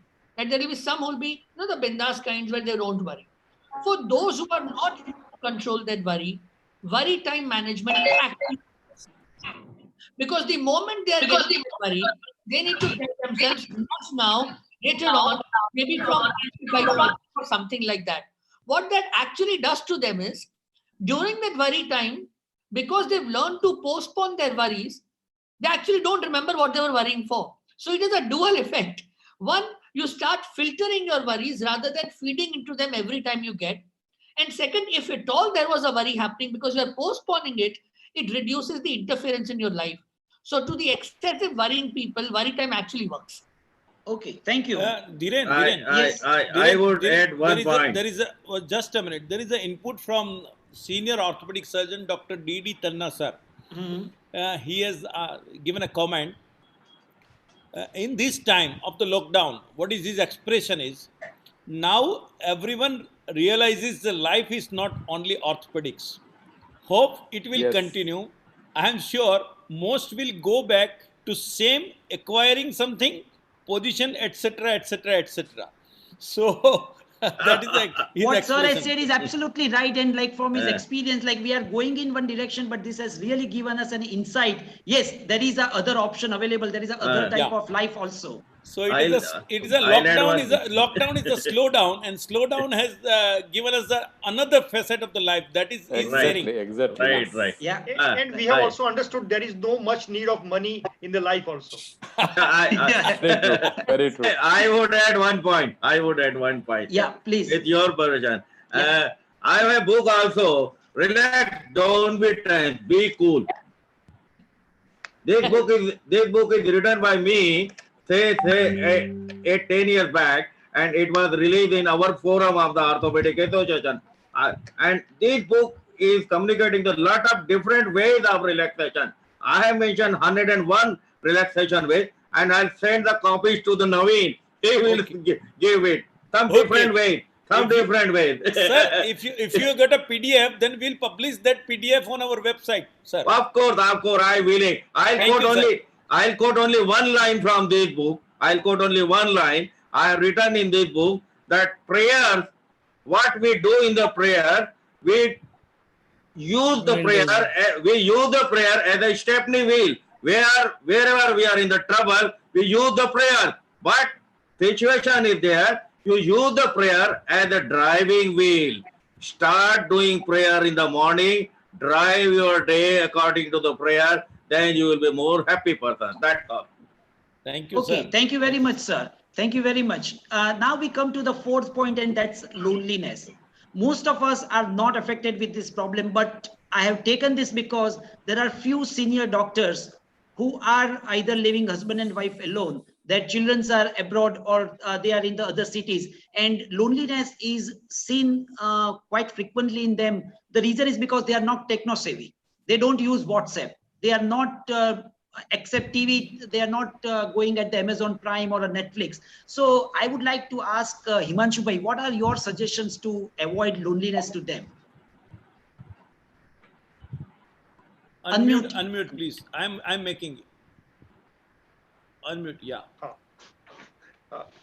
Basically, for a senior citizen, it's a really tough time. And being if they are known to us, then we will have to try to figure out these people in the society. We will have to talk to them very regularly. We can make a group and we can talk to those people very regularly. If we are living with our three generation together, then we will give enough time to our senior citizens. It's a best time for our parents, because they were never seen their children, their busy children, giving so much time to them. My parents are the happiest people because their children are always with them right now. So they are praying God that this lockdown should continue. So they would be the happiest people. But the people whose children are far away, if we need to, they need to understand that they should talk to them very regularly. They can play with them on online playing. We'll have to make them learning how they can use mobile and WhatsApp. I've seen that even 80 years aged people, they can switch on mobile very much. My father is playing Mindicoat every day on mobile. So I think, and that is his best pastime. So even at the age of 80, if we can learn playing Mindicoat on mobile, then anyone can learn. That is what I think. Yeah. Many senior citizens have turned to be a technocrat now. Right. Very correct. Samir, would you like to add something on this? No, I think what Dr. Himanshu said is spot on. They will be learning more, but we need to help them. If you guide them, my father sees more, again, an 80 plus. I have 4 people above the 80 at my home. So all of them spend a lot better time. They have some shows which they watch, some games which they play, and he sees more WhatsApp and more videos and more YouTube than anybody else. And by chance, if there is anything that I am featuring in, then he will see it and make sure he's learned to forward it to whoever he can. That's how it is. Okay, Jen, how do you do? Like your society is very different, and where loneliness is, or like I would say, Americans are not very open with the colleagues or with the friends. And do you see this problem very differently than our society? No, it's pretty similar. I think we're teaching our senior citizens how to use technology to the best of their ability. Here in the States, I don't know about you guys, but we have everyone is wearing masks every time they go outside, even while practicing social distancing. So what we're really doing is still staying connected. So going to visit people, maintaining a social distance, but still going to visit. So people are going to visit grandparents and parents, and maybe staying outside far enough apart, but still having that human connection for those who don't have maybe the access to mobile devices or WhatsApp or things like that. So trying to stay connected in any way that works for them, even standing 6 feet apart with a mask on. Okay, thank you. So now we are coming to the last part, last few minutes, and we all are anticipating about the vaccine for the COVID. And we hope that once that is there, the problem will be solved. Let's hope that it's available sooner. But before that, we have 2 vaccines, which I'm going to recommend, which is definitely going to prevent the psychological problem which going to take place. And the first is like what Samir has mentioned in his book, the use of humor and laughter. So I would like to ask Samir, like, how do you, or how, what way we can get laughter and humor in our life? I think we sometimes take ourselves way too seriously. The first joke needs to be on one's own self. And I think that's how psychiatrists have been lucky, because the entire world has been cracking jokes on us. So what has happened is that we started enjoying them, and then the joke was on them. That's how it is. You have to find humor. You have to find joy. I will tell you a real life story, and this is Dr. Himanshu Bhai's teaching to me. I've quoted it to several people. So here's the story to you. The first lecture I ever took in my career was when I was a first year resident in Civil Ahmedabad, and Dr. Himanshu was listening. When I finished my 1 hour, he said to me something in Gujarati, but for all your benefit, I'll tell you in English. And he said that, listen, whether people understand you or not, never forget they should enjoy what you are speaking. Maja avi જોઈએ, right? And that changed the way I had my interactions or how I wrote and my entire career and the space of it. We have to enjoy thoroughly, not for the just for the belief of it. It's not a movement of the mouth actually or of the muscles. It's actually that you feel inside. So I don't need to walk out there and do a laughter exercise. I fundamentally laugh from the bottom of my heart, and that's the way to look at it. All adversities will give you some opportunities. Find the joke in that opportunity, like the roti I'm trying to make. Find it, and you will be able to find humor in your life. Yeah, Dr. Rajiv, if you are with us, I would like to ask you, like, how do you find humor and the laughter in your life? Dr. Rajiv. I think he has left or is not connected. Okay, Rajiv, right. are you there? Yes, Dr. Kamlesh. Kamlesh, yeah. Unmute your mic. Unmute your mic. Rajiv has gone by video and both, because let me unmute him if he's there. Yeah. But before that, Dr. Kamlesh can tell us something about Dr. Sudhir wants to say something. Yeah. Yes, if you want to find laughter and humor in your life, the best way is to connect with your childhood friends. What you have done in your school, what you have done in your college, what you have done in your PG, UG. So connect with your older friends, what you have done in your life. That's the way you celebrate your life. And that's a better way and best way to celebrate. I have connected to all my friends in this lockdown period, and every day all my friends, now present friends, we talk on Google Duo. All the nine of us talk for 1 hour from morning for 1 hour, what we have done from the morning and evening. That 1 hour gives us energy to get past another day. So with this lockdown, in the morning exercise, in the 11 o'clock some hospital work, then with the family, in the evening with the family some carrom board games, and with all other family through Zoom this games, and then in the night to 8 o'clock. Yeah, no. Talk with yes, Dr. Kamlesh, would you like to add? Yeah, I would like to add only few lines. Only mankind is blessed with the laughter. Animals don't laugh, right? If a man laughs for 3 or 4 times a day, he gets the energy for the whole day. That's the truth. Remember, laughter is the shortest distance between the two persons. Once you give a smile, start laughter, then you become a friend. So laughter is the best medicine which we used to follow. One has to have developed this laughter and humor tendency and habit. That's all. Yes, Kamlesh, what do you like to? Kamlesh Devmurari. 1 point. 1 point. Kamlesh, please. Unmute yourself, Kamlesh.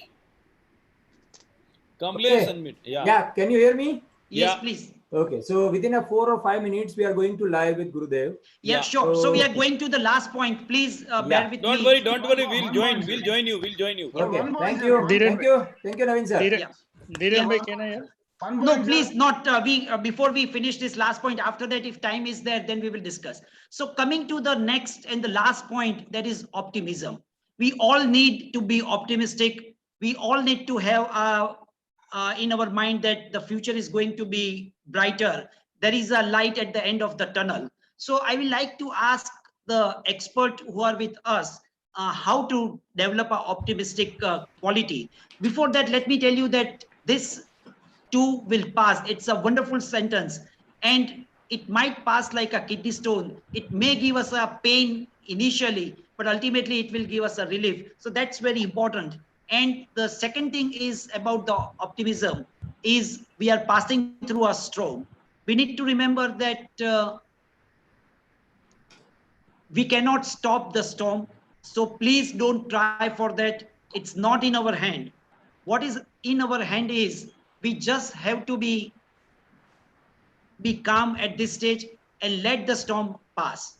So I just like to ask, anyone would like to tell us how to be optimistic? That's going to be the end of our session. So how to be optimistic? Yes, John. Yes. Don't worry, I'm keeping an eye. When there will be online, I will join you there. Yeah. But till that time, you can discuss. Yeah, we are continuing. Don't worry. We are continuing. I think one of the key ways to realize that that you could keep optimism is that we're in this together, right? We're all experiencing this, and we can get through it together. And I think knowing that you're not alone really helps with optimism, because you can look towards others to support at all times. Yes. Okay. Dr. Samir, would you like to add something on that? Samir, and then after that, Sharad. I think that's spot on. A pandemic is not about individuals; it's about everybody. The level playing field is affecting everybody. In the longitudinal axis of our life, this is a cross section. We've all gone through struggles individually in our lives. Nobody's had a smooth life. The only difference is this is a collective struggle. The advantage is this is a collective struggle. So as a level playing field, if you are a NEET student and have your exam that's going to become, or if the 12th, which has just an hour or 2 hours back been announced that are going to happen in July, the remaining board exams, it's for everybody. So the level playing field continues, and you have your skill which will never go away from you. So you back yourself, look at your past, celebrate your successes, be with your support systems. Optimism will show the path. Thank you. Dr. Sarad. Right. So I was saying that we have to be positive. Like every cloud has a silver lining. We have to see positivity out of this situation also. See the environment all around. The sky is clearer, the rivers and the water is clearer. Even we have animals walking onto the roads, which we never thought of earlier. We are able to spend more time with our families. We are able to do which we always wanted to do, but never had time. So these are the things which give us positive energy out of it. And we have to maintain our health, improve it, fight with this problem, and as I said, strategize for future. Yes. Yes. Already, I think, Navin, now we have a. So thank you very much, all the friends, for joining us and giving your input. So, I really appreciate. no issue. Still, there is the advertisement only. Okay, then please go mute ahead, their volume. Hey, yeah. Go ahead. Himanshu bhai, would you like to add on optimism? Basically, we should think that this is a time to sharpen our skills, to sharpen our instruments. So for coming fight, we are preparing ourselves. So this is the best time to prepare ourselves for coming days where we'll run again, sprint. We'll start sprinting again. So it's a time to just boost up ourselves, to get the strength, the courage, the emotion to fight back with any odds. And we all are together. That's the best part of it. In many of our fights, we are alone. Here, we all are together. That's the best part. And so we are sailing the same boat. So no one is having extra age to others. गुरुजी प्रणाम। आज हम यहाँ पे आपके सामने उपस्थित हैं। It is a matter of immense honor and pride for all of us to be here with you in your divine presence. And today we have eminent doctors from all across India with us, as well as the leading healthcare professionals from India with us. They're all very excited to talk to you. And Gurudev, we seek your permission to start the session.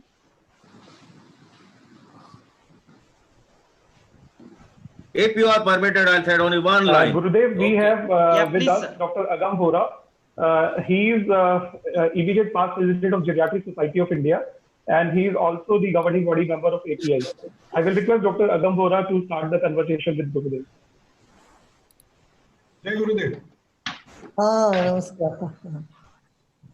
मैं आपको 2-3 बार मिला हूँ गुरुदेव, और आपको अपने conference में आने के लिए भी मैंने रिक्वेस्ट की, पर आ नहीं पाए। कोलंबिया में आपका कुछ प्रोग्राम था 2016 में। Yeah, I'm giving you. तो गुरुदेव, as you know, probably इतना अनसर्टेनिटी चारों तरफ चल रही है, हम डॉक्टरों के माइंड में तो और भी तकलीफ है। तो नथिंग अबाउट दिस डिजीज, ये डिजीज हमारे लिए एकदम नया है, 3 महीने पुराना डिजीज है।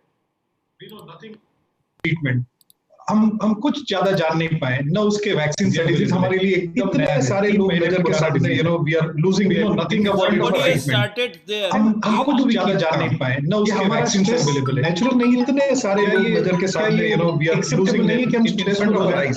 और अगर हम इतने स्ट्रेसफुल हैं काम, अगर हम इतने डरे हुए हैं, if I am so afraid in my mind, क्या ये if I am so insecure acceptable नहीं है कि हम स्ट्रेसफुल हो जाए अराउंड मी? और अगर हम इतने स्ट्रेसफुल हैं, अगर हम इतने डरे हुए हैं, provide sufficient comfort to them. It's just not so insecure. We need your guidance for that. Make people around me comfortable. I totally understand the situation. I'm very much with you. This is the time that you are getting into, if you are not aware of at all. You don't know what to treat, how to treat them, but all that you know is to how to keep the precautions, how to see that the disease doesn't spread, and to give maximum comfort to the person, right? Leave rest to the nature, to give maximum comfort so that the patient feels better. Now, in this situation, I understand it's such a stressful time, and it is here that we need to reassure ourselves, okay, we will be able to get over this pandemic like many other diseases. See, many other diseases also, we don't have medicine, but somehow we manage by boosting the immune system of a person, by giving them some comfort, and we should be very strong at this time. So I understand, but see how you can get rid of the anxiety. For that you can practice some breathing, some pranayama, some meditation. That should help you. But still, it is a very, very grave situation. And that is why we are all here. We can sit and brainstorm and think the ways and means that we can send a message to the medical fraternity. Of course, the morale is boosted because of people are supporting. People are so grateful to the medical community than ever before. Now, at the same time, we should also feel a little ashamed of what is happening with doctors in places where the violence is targeted against our own doctors. This is unfortunate. So I find all the root cause of all this is fear in the minds of people. And we should do all that in our capacity to remove the fear from minds of people. But Gurudev, how can I get rid of that fear? I see people dying in front of me. I see people suffering. And you tell me to keep calm and do meditation. It's just not possible to learn meditation at this stage. I need some quicker formulas from you. I need some instant formulas. The way we practice, we give medicine and we see people improving. I need that formula from you. You are in a war zone. When you are in war zone, there is no time to be anxious. Do you see what I'm saying? This is nothing short of a third world war. In war, like a soldier, you put your 100% and leave rest to God, a superpower which takes. Here the faith, if you can have that faith, okay, there is something else which is in control of the whole planet.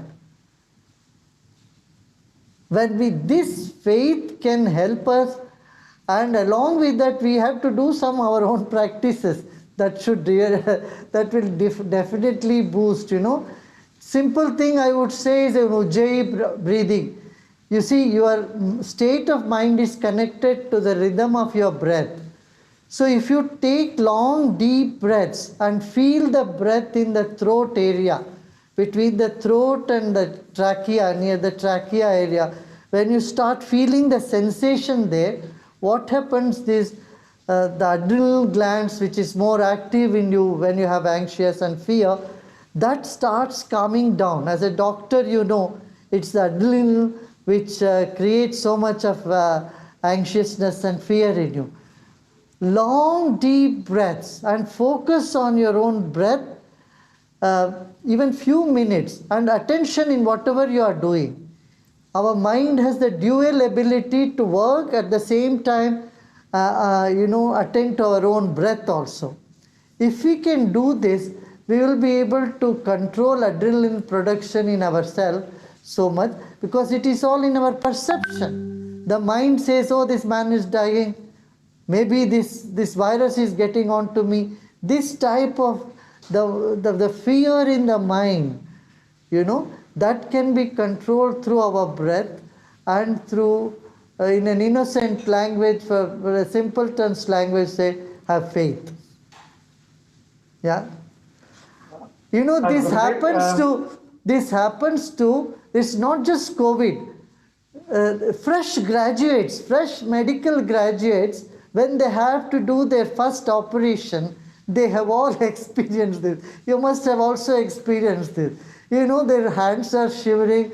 They say many times, medical graduates come and say, you know, it's going to be my first operation. From morning I'm anxious.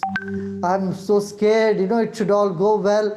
And this is the time they really pray. Perhaps you have forgotten, maybe in your first operations that you did, the first patient you took, you must have experienced some type of anxiety. What do you say? Is that? Yeah, I do agree with you, but that time you have some seniors around you, you know. Here we are senior, a lot of junior doctors are looking upon us for help and we know nothing. Yeah. Gurudev, हमारे साथ मुंबई से doctor दीपक पाटकर हैं. He has joined us from Nanavati Hospital, and Dr. Deepak Patkar is the president of Indian Radiological and Imaging Association of India. Dr. Deepak Patkar, please ask your question to Gurudev. नमस्कार sir. नमस्कार. हम अभी हमारे hospital में 128 patient treat कर रहे हैं. Lot of them are young guys. So गुरुदेव, एक ही क्वेश्चन है आपके पास, मेरे पास आपके लिए. As you know, the youth of today has mind of their own. Their question will be, why do we need to believe someone else's version of spirituality? And we know that they are already going through their own frustrations due to lockdown and the resultant pause in their lifestyle, their working, competitive exams, etc. My daughter is in 12th. She is going through a lot of trouble. How do we guide and calm our future generation that this is a temporary phenomenon and all of us as a mankind will get over it? Thank you, sir. See, when they are venting their anxiety, their frustration, we should not stop. It's a simple, from psychological point of view also, we should let them vent it out. They may ask many questions for which none of us have answers, and we should not try to answer also. At that time, let them be with the question. They come up with the question. It's good. That's good. Let them vent it out. That's good. But when we are our very presence, when we are very solid, we are not shaken, you will see they will come along. They will move with us. So these are the time that just giving answers to their queries is not going to help, but you need a loving, caring and a vibration, comforting vibration we need to, positive vibration we need to create. Like in the hospitals you do, when patients ask many questions, why this बीमारी to me, मैं क्यों इतना सफर कर रहा हूँ, आप क्या करते हो? आप मुस्कुराते बोलते सब ठीक हो जाएगा, चलो आप चिंता न करो, करके आगे बढ़ते हो ना.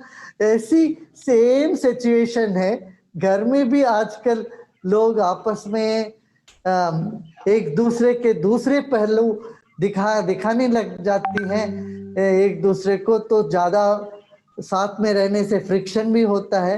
तो इसलिए मैं कई तरह की एक्टिविटी सजेस्ट करता हूँ.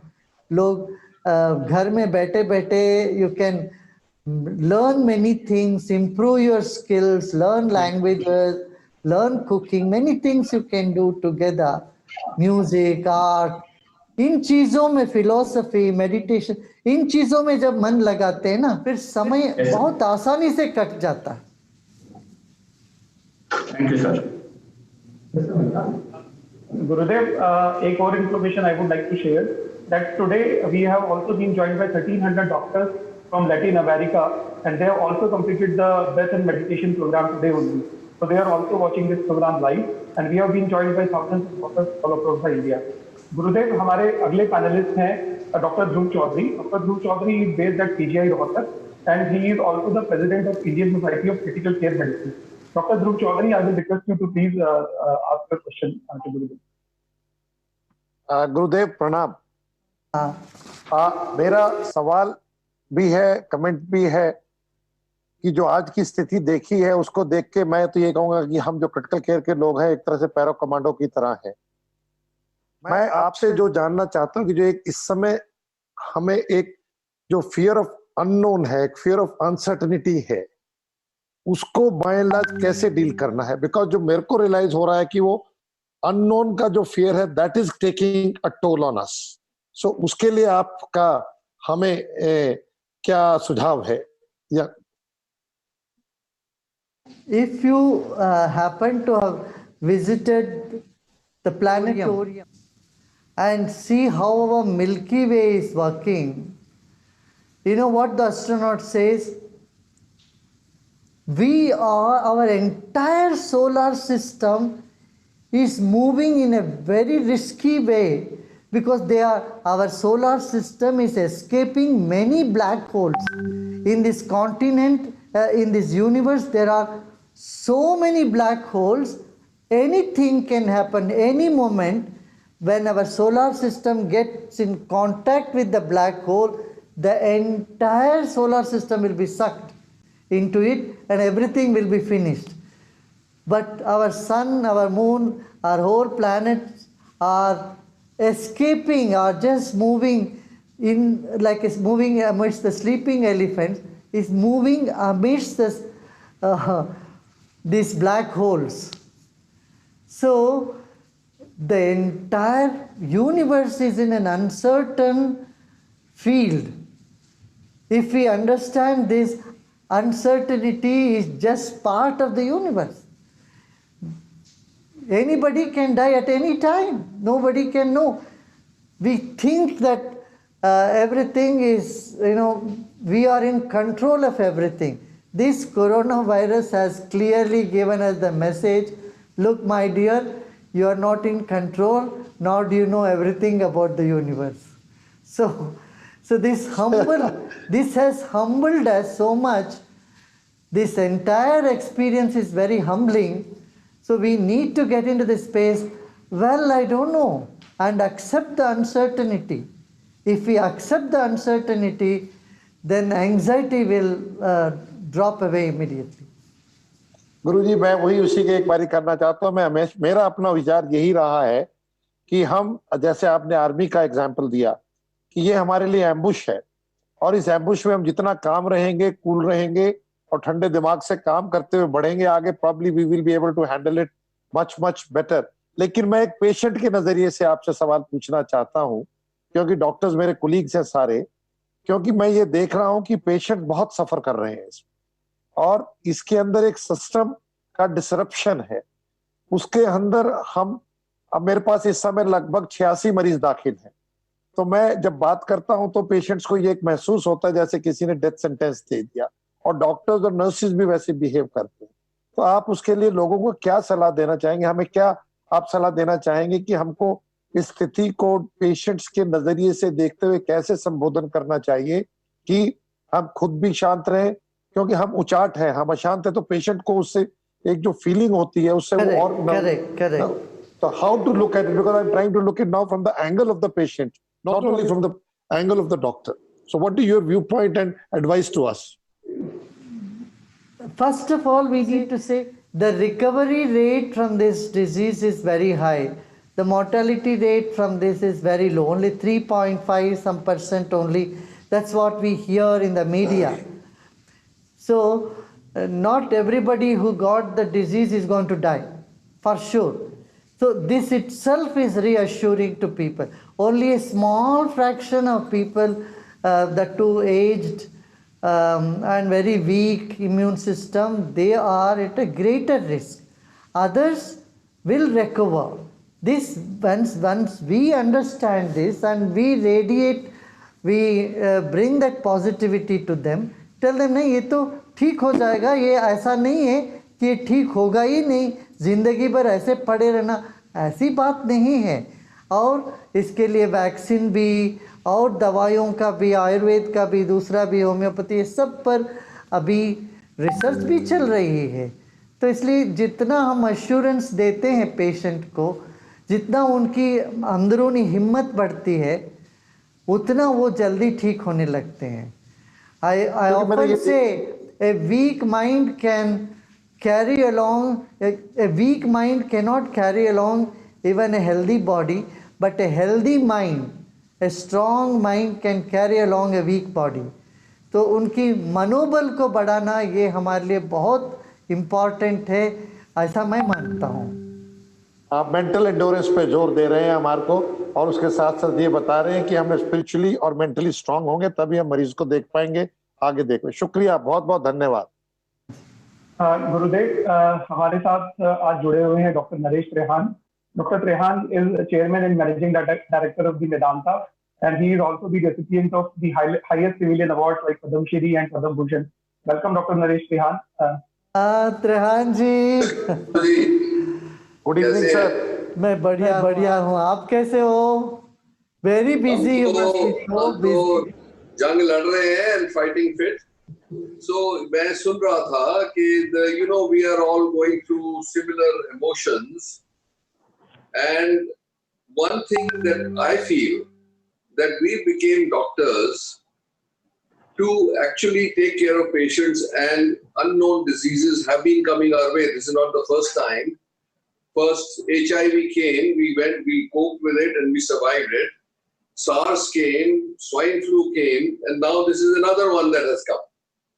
So when we sit at home and we get comfort that the army is fighting at the border, we are also sure, we are wishing them well, of course, but we are also sure that they are not shaking, that they look at it as an opportunity to justify their existence. I think that's how we have to look at it also, to say this is a unique sort of challenge to us. It's a big challenge, no question about that. But if we start getting scared of it, then the whole system starts crumbling around us. Our own families get nervous, our employees get nervous, the patient gets nervous. So the important thing is not to try to console you or just try to breathe your way out of it. I think mentally we should accept the fact that this is a challenge which has come our way, for which we existed. We spent our 9, 10, 12 years training for these moments. So one important thing is, yes, we should all protect everything possible to protect ourselves. No question about that. But at the same time, we should not feel weak inside, because that is transmitted to a patient who's already in bad shape, and you've been saying all this. So I think personally, what we would expect from a master like you would be the idea of how do you put your arms around the fact that there are so many situations around us that need dependence on us, and that burden by itself makes it feel heavier on you, although you may be ready to fight, to go to battle. So I think that how do you actually spread that calmness that you may be inside you once you have achieved it to the rest of the family and all the people around you? Because I was doing a webinar with doctors from Western UP yesterday, 300 of them.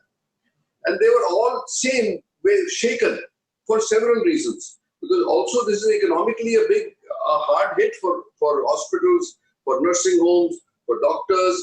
So they're also, also shaken with how will the world be. So my question to you after such a long diatribe, sir, which is sorry for that, is how do you see the world after COVID? How will it be different, you think? After COVID, it won't be the same. For at least year and a half, even longer, people will be scared to go out and mingle in big programs, parties and sports event or tourism, travel. All this industry will be badly hit. And after COVID, this fear will still linger for some more time. But like you said, the SARS, like we could overcome SARS and many airborne diseases. Once upon, when we were all young, and those days, the biggest fear was of TB. And tuberculosis comes, and there was sanatoriums where people were isolated. Nobody was allowed to see them. We have overcome some time and again, some such diseases have been there. But we convey more through our vibrations than through our words. As you correctly said, Dr. Trehan, if we are strong inside, then we emit that radiation to people around us. We don't have to tell them much in words. We don't need to verbalize. Our calm and strong mindset itself will give them strength, I would say, for people who are around us. And this is something that is needed today, and people all over the world, whether it's Europe or whether it's America or in South America, today people are watching us from around 144 countries with about 2 million people. And there are many doctors and their families who, the families are more scared about their own family members who are in medical profession, who are nurses, who are, because this is so strange and it is unknown. So I think in these conditions, a strong developing our own immune system and having faith that we will be able to overcome this pandemic. Number two, then also believing that not everybody who gets the disease is going to die. The fear is not of the disease so much, the fear is of death. The only, if someone gets a cold or cough or influenza or fever, nobody is afraid. But here, because you think, mentally you think there is no medicine to it, so I might die, that fear of death and fear of this spreading to everybody is what is causing so much more anxiety, I would say. So we need to reassure people, and many do not even know that only very few people are dying, really, that too because their systems are much weaker. If our systems are strong and if the immune system is strong, they can recover, they can live with such viruses. We anyway, you all say from you, we have learned that we live with many viruses. Many bacteria live in us. Like in America, if someone has E. coli, a bacteria, so there is a big amoebiasis. America, they give so many treatments. In India, there are millions who live with amoebiasis. And after some time, your body's immune system, self-defense system becomes so strong, and it doesn't really bother you. And you live your life. For example, people in Dharavi slum, I would say they are much stronger than we. We live in cities, we live in air-conditioned places, but those people in slums, I guess their immune system is much stronger. So we need to give assurance to people, make your immune system strong. For that, avoid white sugar and avoid many other things. Take more vitamin C. From Ayurveda, I would say, I recommend turmeric with little bit of pepper in it. This is anyway in India, our diet. In our food, we have turmeric. No woman doesn't know how to cook without turmeric in this country. So turmeric is said to have antiviral and antibacterial properties. Turmeric with little pepper. Without pepper, turmeric doesn't get absorbed. So these are some things we can suggest.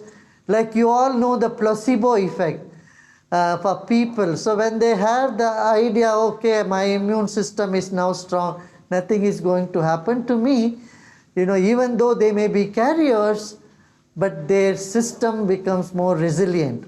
I guess these are some things that we can hold on to for now till we really find some concrete evidence of some medicine, whether through, keep our mind open at this time, Ayurveda, Siddha medicine, and they all, have, may offer.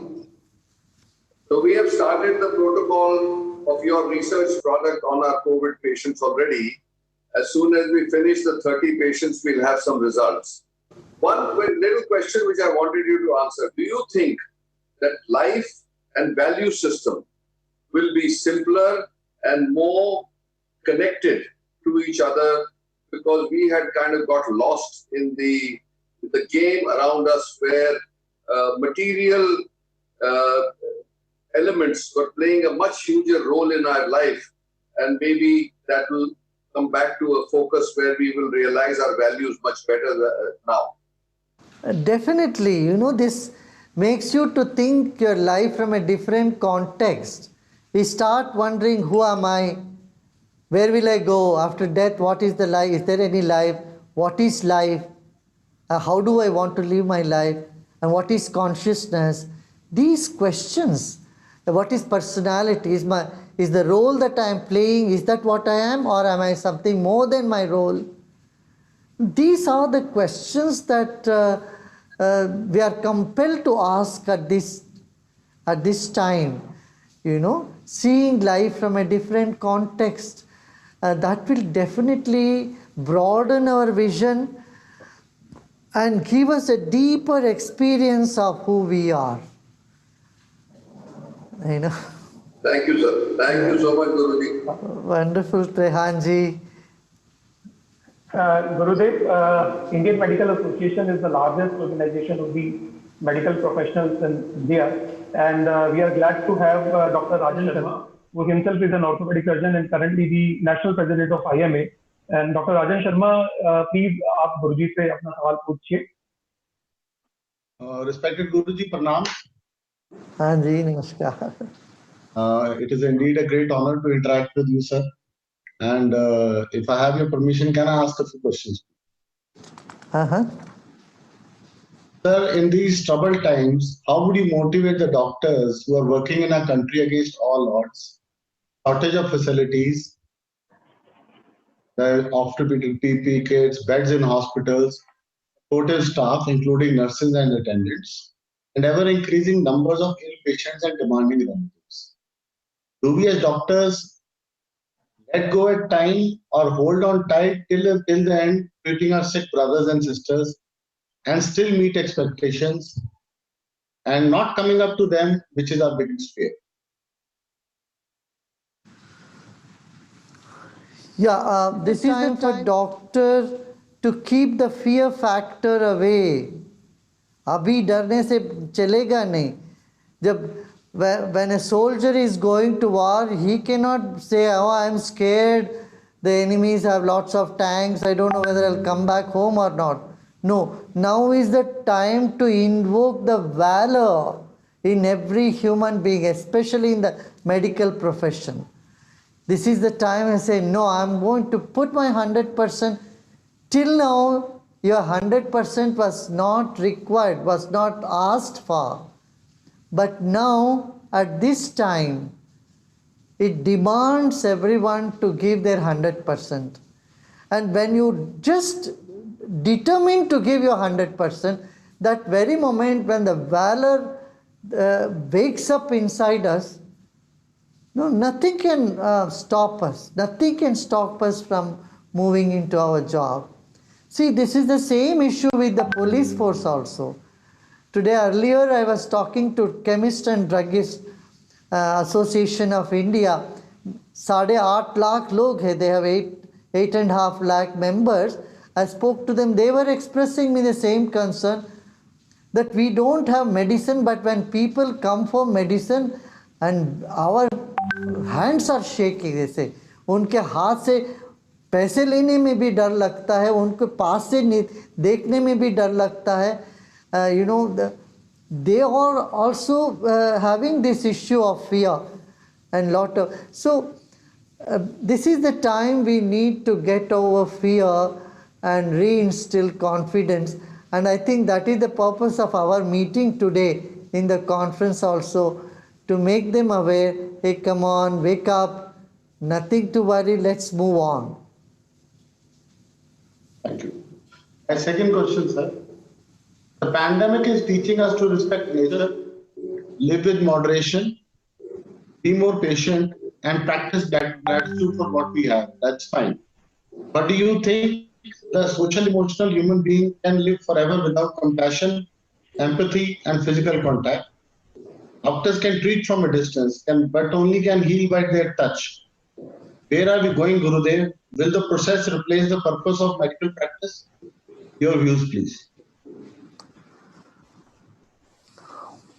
I would say they should take care of them. Everybody should be cautious, take precautions when they're helping the people who are with them. And of course, there is prejudice.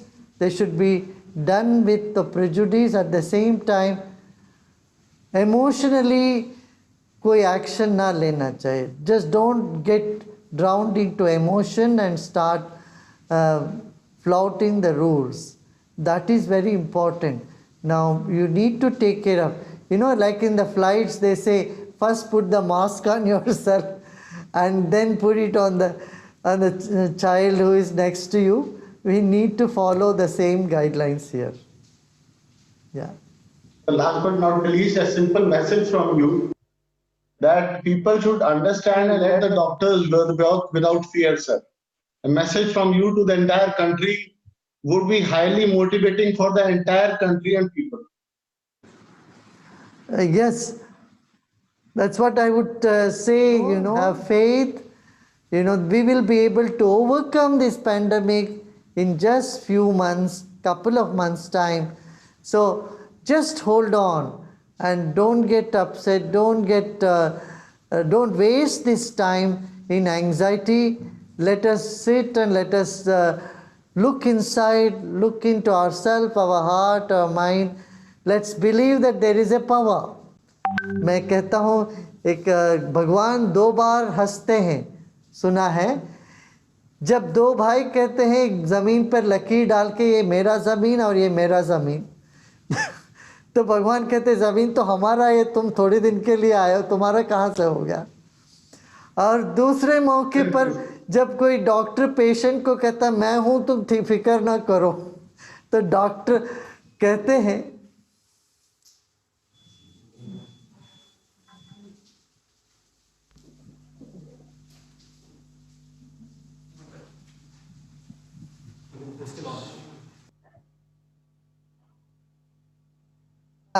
तो doctor जब कहते हैं कोई patient को don't worry I am here to take, मैं हूँ तुम फिक्र मत करो, तब भी कहते हैं भगवान हंसते हैं, अरे भाई सबको ठीक करने वाला तो मैं ही हूँ तो इसलिए यही समय है एक अनसीन पावर पर हमारा विश्वास बढ़ना चाहिए. गुरुदेव, हमारे साथ नेक्स्ट पैनलिस्ट हैं doctor Bansi Sabu. Doctor Bansi Sabu is based at Ahmedabad and he is president of research society for the study of diabetes in India. Doctor Bansi Sabu please. गुरुदेव प्रणाम. आपका हाँ. आशीर्वाद आज डिजिटली मिल रहा है अमित के द्वारा, लेकिन फिजिकली भी आश्रम में, बेंगलोर में, अहमदाबाद में खूब बार आनंद लिया है और आपका आशीर्वाद प्राप्त हुआ है, इवन जोधपुर में भी. मेरा सवाल ये है, हम डॉक्टर सभी कम्युनिटी जो पेशेंट्स को देख रहे हैं, अभी टेलीमेडिसिन भी कर रहे हैं, लेकिन फिजिकली देखने का और जो हमारा इमोशनली कनेक्ट है, और जब पेशेंट को देखना पड़ रहा है तो पेशेंट को ऐसा फील होता है कि जैसे एक अनटचेबिलिटी जैसा हिसाब है, 1 मीटर दूर से पेशेंट को देखना है, इमोशनल कनेक्ट कम हो जाता है, और पेशेंट्स की फीलिंग जो है, जो टच की जो फीलिंग है वो उसको नहीं आती है, और उसका जो ठीक होने का जो टच के कारण है वो इसमें लेकिंग है. लेकिन उससे भी ज्यादा एक इशू ये भी है कि हम ये भी तो कर नहीं सकते, और हमारे फैमिली मेंबर जो 8000 आज डॉक्टर्स हैं पूरे देश के अंदर, उनके फैमिली मेंबर्स बड़े घबराए हुए हैं कि जब डॉक्टर्स पेशेंट को देख रहा है या ट्रीट कर रहा है, और उससे भी ज्यादा जो हमारे सपोर्टिंग स्टाफ है उसके फैमिली मेंबर्स इतने ज्यादा घबराए हुए हैं, जिसके कारण हमारे को इनकी बहुत शॉर्टेज है. तो एक आम मैसेज कि वो लोग कैसे अपने आप को मोटिवेट रख सकें, आपका संदेश मिले, जिससे हम लोगों को और ज्यादा मोटिवेशन मिले, ट्रीट करने के लिए पेशेंटों को हम ज्यादा अच्छी तरह से देख सकें, और हमारे पास यदि सपोर्टिंग स्टाफ या हमारी फैमिली मेंबर्स हमको और अच्छा सपोर्ट करेंगे तो शायद हम ज्यादा अच्छी तरह से इस कोविड पैंडेमिक को ठीक देख कर पाएंगे. इस वक्त हम इस बारे में हम प्रेयर ही कर सकते हैं, ब्लेसिंग ही दे सकते हैं, क्योंकि कहने से बातें सुनने से तो नहीं होता है. ये कोई अदृश्य शक्ति से ही मिलता है हमको। तो मैं इसलिए कहूँगा कि ये वास्तव है, ये बात ऐसी है, घर वाले भी घबराए हुए होते हैं, सपोर्टिंग स्टाफ का खास तौर से। इसलिए हम इस मौके पर उनको कोई आइडिया दें, सजेशन दें, बातों से वो लोग हिम्मत जुटा पाएंगे ये तो मैं नहीं मानता हूँ, मगर उनके लिए प्रार्थना करें। वो प्रार्थना ज़रूर फलदायी होता है, ये हमने देखा है। तो यही अपना will keep in our prayers all those supporting staff who are scared. I tell them, just words will not help. Words can help only temporarily, but our prayers will help on a long run, and definitely it works. So we pray for their safety, and we'll pray for them to have the courage and conviction to continue. Thank you. We will pray continuously for them. Yeah. Thank you. गुरुदेव हमारे साथ हैं doctor Narsingh Verma. He is Vice Dean of King George Medical University, Lucknow, and he is also the President of Indian Society of Hypertension as well as Asia Pacific Society of Hypertension. Dr. Narasimha Verma, sir, please. Dr. Narasimha Verma, sir. गुरुदेव प्रणाम. मैं पेशे से शिक्षक हूँ और मैं बहुत समय से आपके दर्शन करना चाहता था.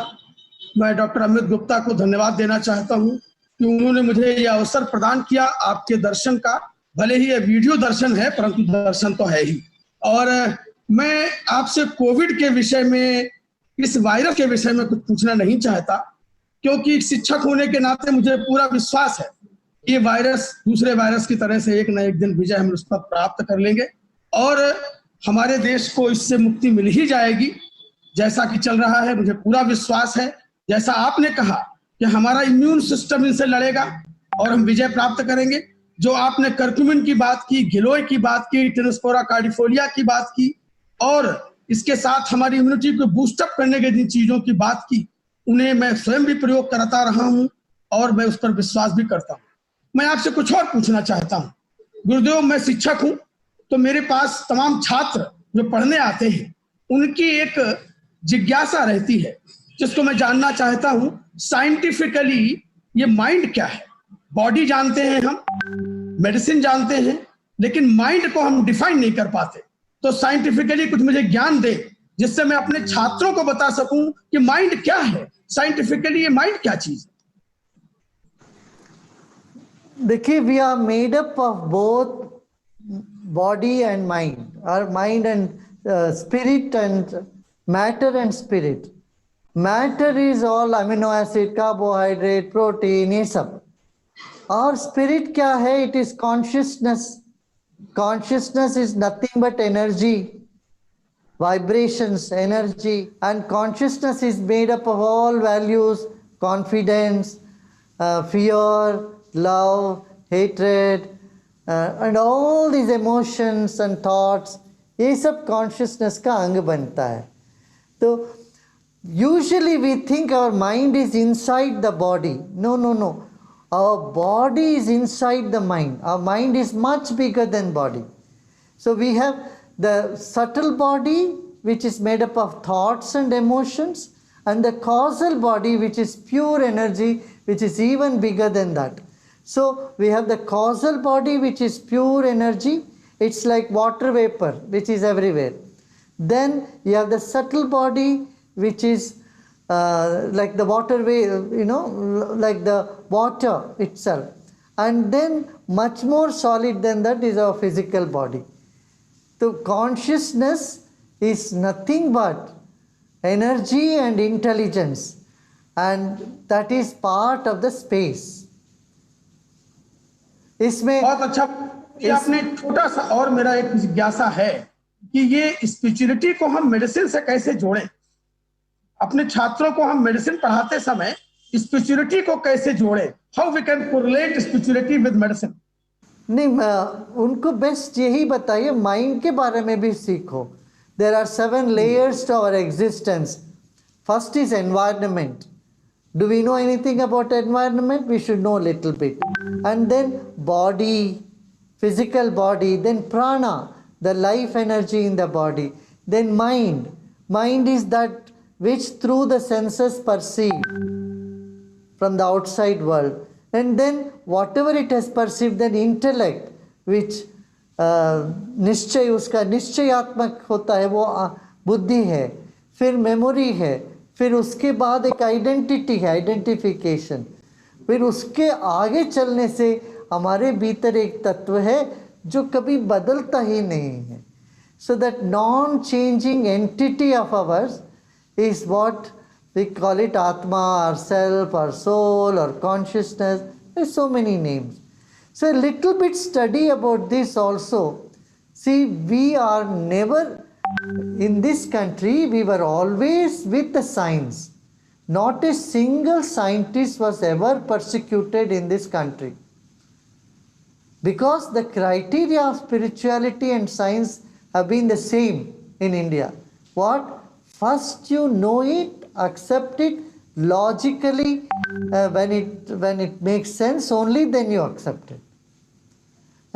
We never said first believe and one day you will accept it. इसीलिए यहाँ तत्व ज्ञान की नाम कहते हैं, तत्वों को ज्ञान करो, पृथ्वी तत्व, जल तत्व, अग्नि तत्व, वायु तत्व, आकाश तत्व, फिर मन, बुद्धि, चित्त, अहंकार, फिर आत्मा. तो इस तरफ ये स्टडी ही ऐसा है, very scientific and very appealing to everybody. In fact, you know, our scripture says one thing, it says it is all vibrations, the whole universe is vibration. जो क्वांटम फिजिसिस्ट जो बोलते हैं वो बात स्पंद कारिका करके एक ग्रंथ है अपना भारत में, उसमें ये बात है. ये सब वाइब्रेशन है. What you see is not true. Objects you see as object, is no object, it's all just vibrations. अच्छा, बहुत बहुत जी, आपने कई शंकाओं का समाधान किया जो मैं अपने छात्रों तक पहुंचा पाऊं. बहुत बहुत धन्यवाद. गुरुदेव, हमारे साथ डॉक्टर एच के चोपड़ा है दिल्ली से, एंड डॉक्टर एच के Chopra is president of cardiological society of India. Doctor H के चोपड़ा, प्लीज आप एक बार गुरुजी से अपना सवाल पूछिए. Good evening, Guruji. हाँ, गुड इवनिंग. कैसे हो आप? I'm very happy to see you. We met in Delhi many times. I've learned a very nice message from you that science and spirituality are synonymous. Science is spirituality, and you just mentioned spirituality is science. In this era of COVID, when there is a total uncertainty, there is a fear psychosis, panic psychosis, and anxiety psychosis. I just only one question to ask you, Gurudev.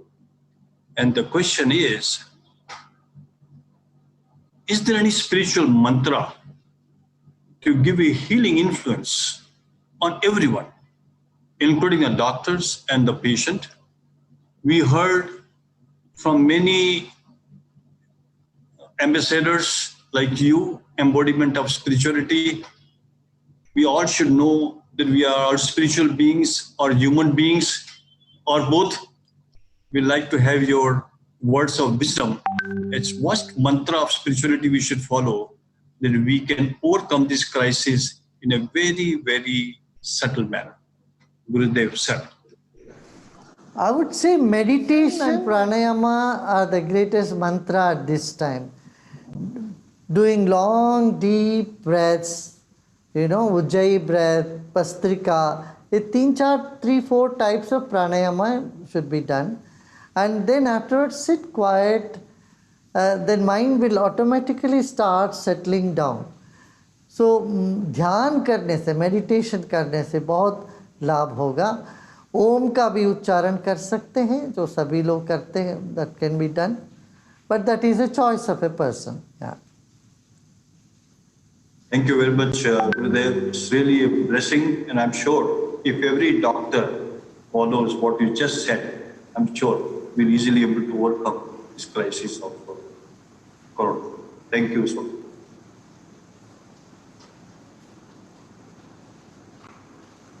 Gurudev, now it's time for word meditation. We are here and we will, with your blessing, we can continue our discussion after the meditation, Gurudev.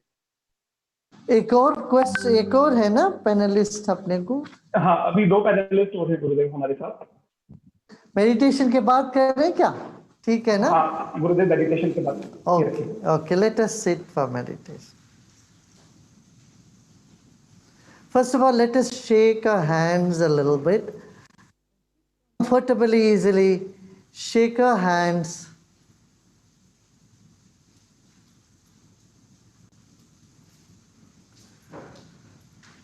And stop shaking our hands and place them comfortably on your lap or on your knees.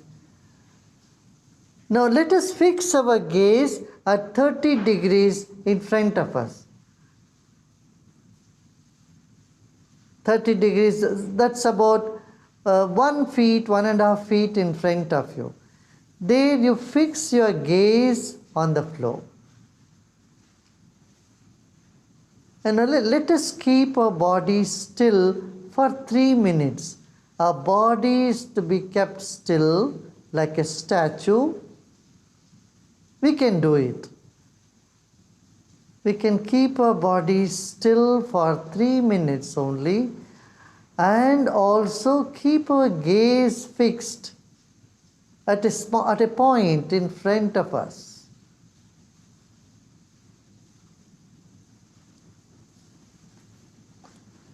Now, let's take a deep breath in and breathe out. And as you breathe out, you may relax your shoulders.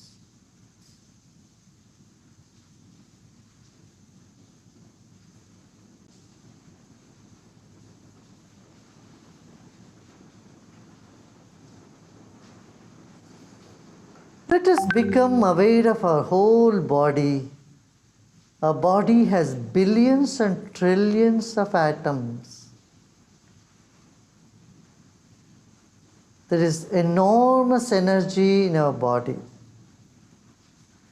Now we may gently close your eyes and let us take our attention to the back of our head. Though our eyes are closed, our mind or our attention still is in front. Let us notice it. Now gently take your mind or your attention to the back of your head.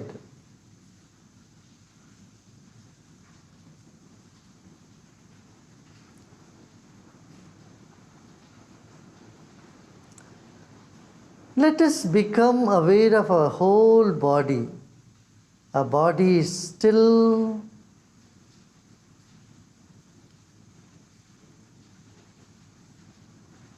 Let's take our attention. Scan our whole body from our own mind. Let's take our attention from the top of the head. Let us take our attention through the brain, back of the head,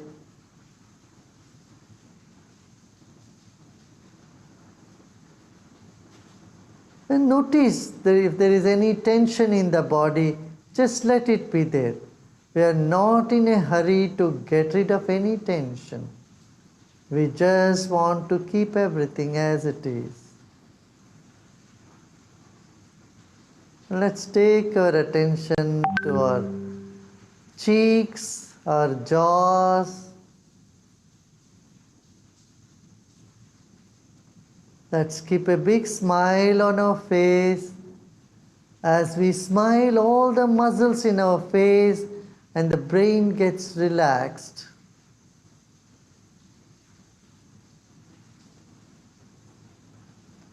Keeping the smile on your face, take your attention to your throat and neck region.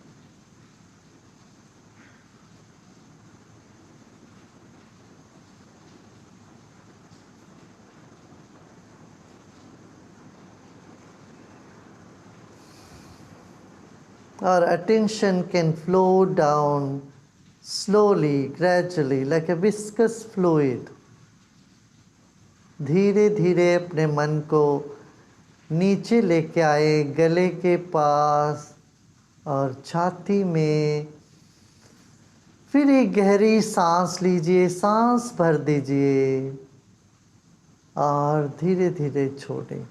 And let us take our attention to our chest, our shoulders and arms. Become aware of the circulation that is happening in your body. Now is the time for us to look into our own body. All the systems are functioning involuntarily. Relax your thighs, your knees, and any discomfort anywhere in the body, let us bear with it for just few minutes.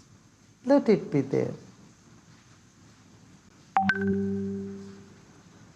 Let us honor our own body. This body is a precious gift to us from God, from nature.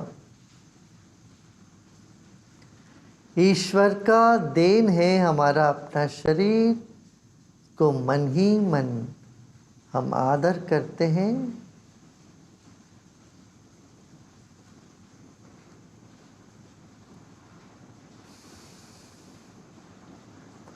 It's the breath that is keeping us alive. Let's move to the second dimension, the breath. Incoming breath energizes the body, while outgoing breath brings relaxation to our body. This is the natural phenomenon which is happening all the time.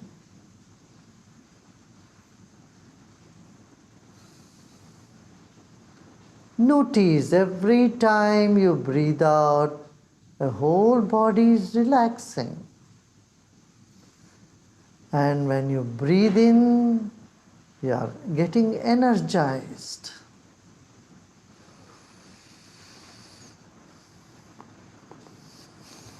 अंदर सांस लेते वक्त हमको शक्ति मिलती है और सांस छोड़ते वक्त शरीर को विश्राम मिल रही है।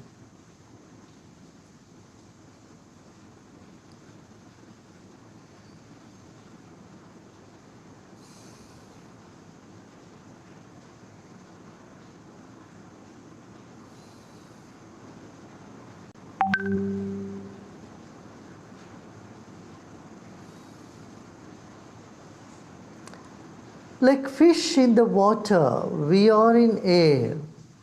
Our life is in the air all around us and inside of us. जैसे जल में मछली वैसे हवा में हम हैं। हमारे भीतर बाहर वायुमंडल है। इसके प्रति सजग हो जाएं। Simultaneously become aware of the air inside of you and the air all around you.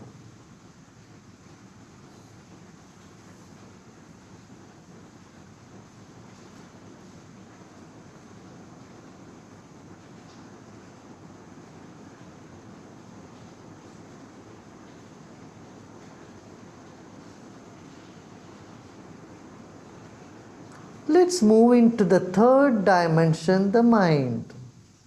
Our body is like the wick of a candle. The mind is like the glow around it. शरीर बाती है तो मन ज्योति है।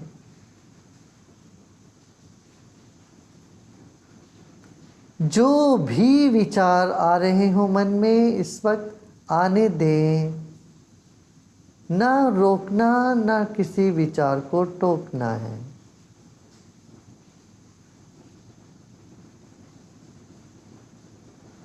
अच्छे बुरे कोई भी विचार पुराने नए आ रहे हो तो आने दें। हम सिर्फ विश्राम करते जाएंगे। जागृत विश्राम। Restful alertness is what we are having right this moment. Let go of all your effort and simply relax.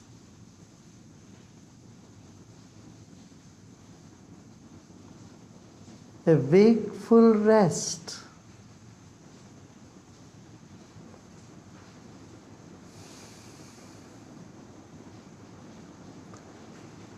Our mind is subtler than air and subtler than water and air. And it radiates, spreads all around you.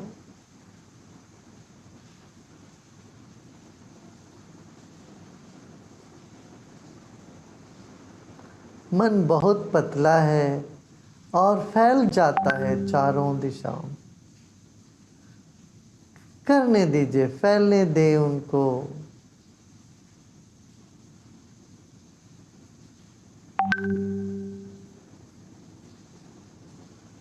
Now let us become aware of the walls of the room we are sitting in. जिस कमरे में बैठे हैं वहाँ के दीवारों को याद कर लीजिए। खिड़की या दीवार। Just become aware of the space in the room you are in.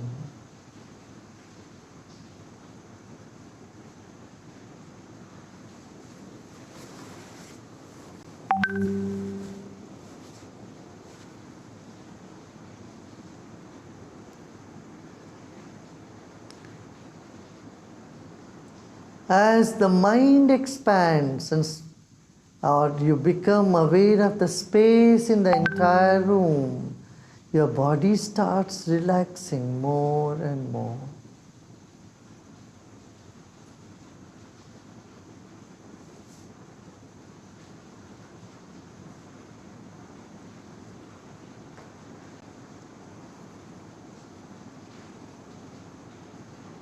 Whatever is happening right this moment, just let it be. इस वक्त कुछ तनाव हो, कहीं कोई असुविधा हो, रहने दें। उन सब असुविधाओं को स्वीकार करते हुए विश्राम करें।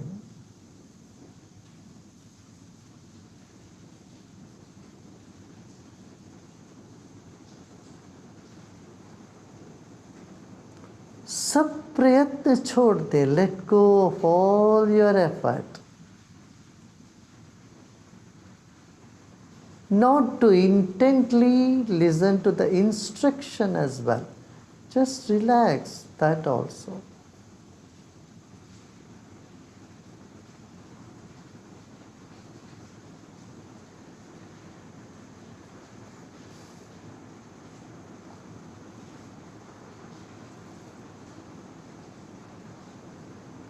This moment is nothing to do and nothing to know either.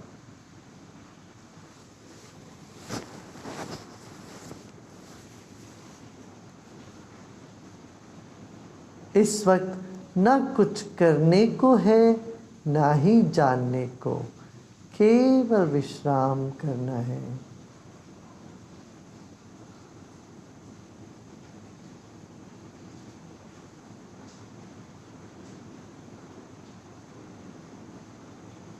As the body relaxes, the mind expands, and vice versa.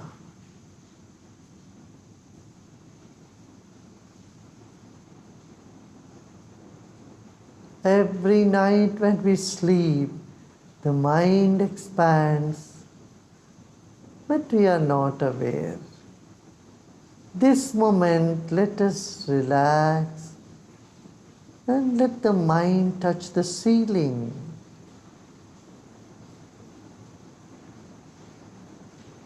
सिर की चोटी पर ध्यान ले जाएं और सिर के ऊपर छत तक की दूरी को स्मरण करें। Become aware of the space above your head up to the ceiling of the hall you are in.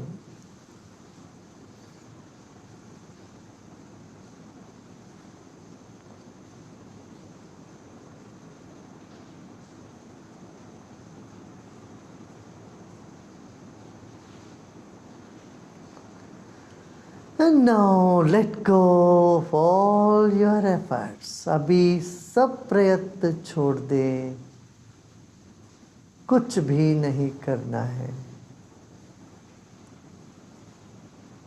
विश्राम और गहरी विश्राम.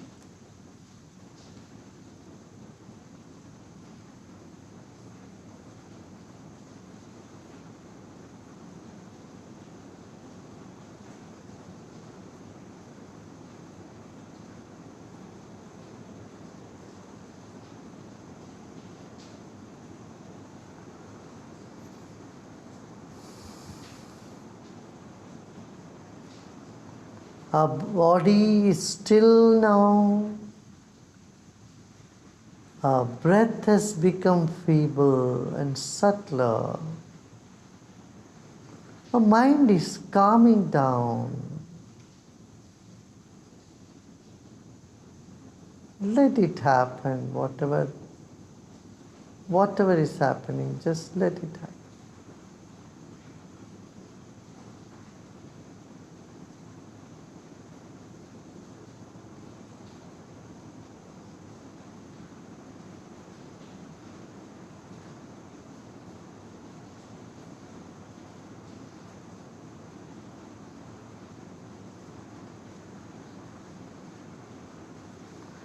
Whatever thoughts are coming, let them come.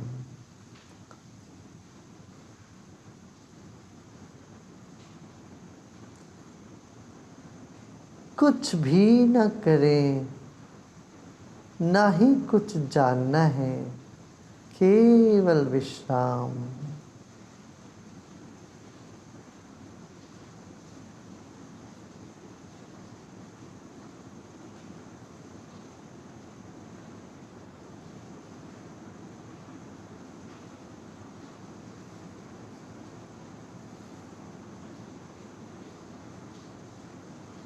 विशाल गगन है, अरबों करबों तारे सितारे. Vast sky, millions of stars are there.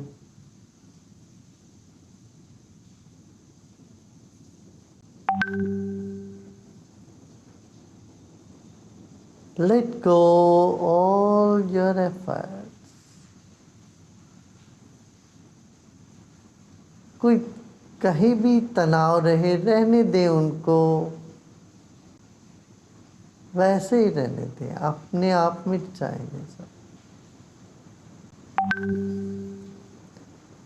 Om Shanti शांति शांति.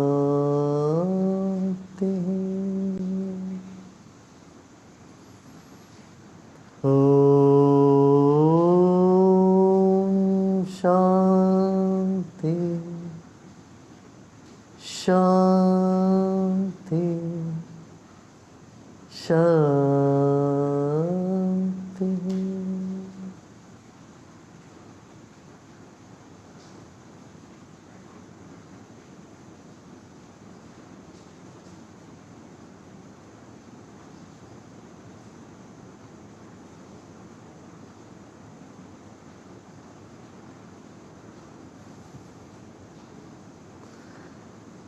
मुस्कुराते मुस्कुराते सांस लीजिए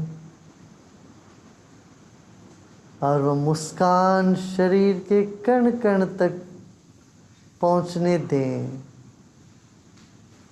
Let the smile spread to every cell of our body. Let every cell relax, expand, relax, and smile.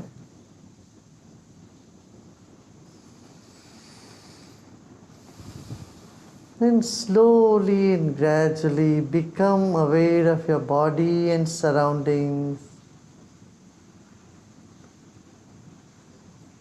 And let's take a deep breath in. And as we breathe out, we may open our eyes.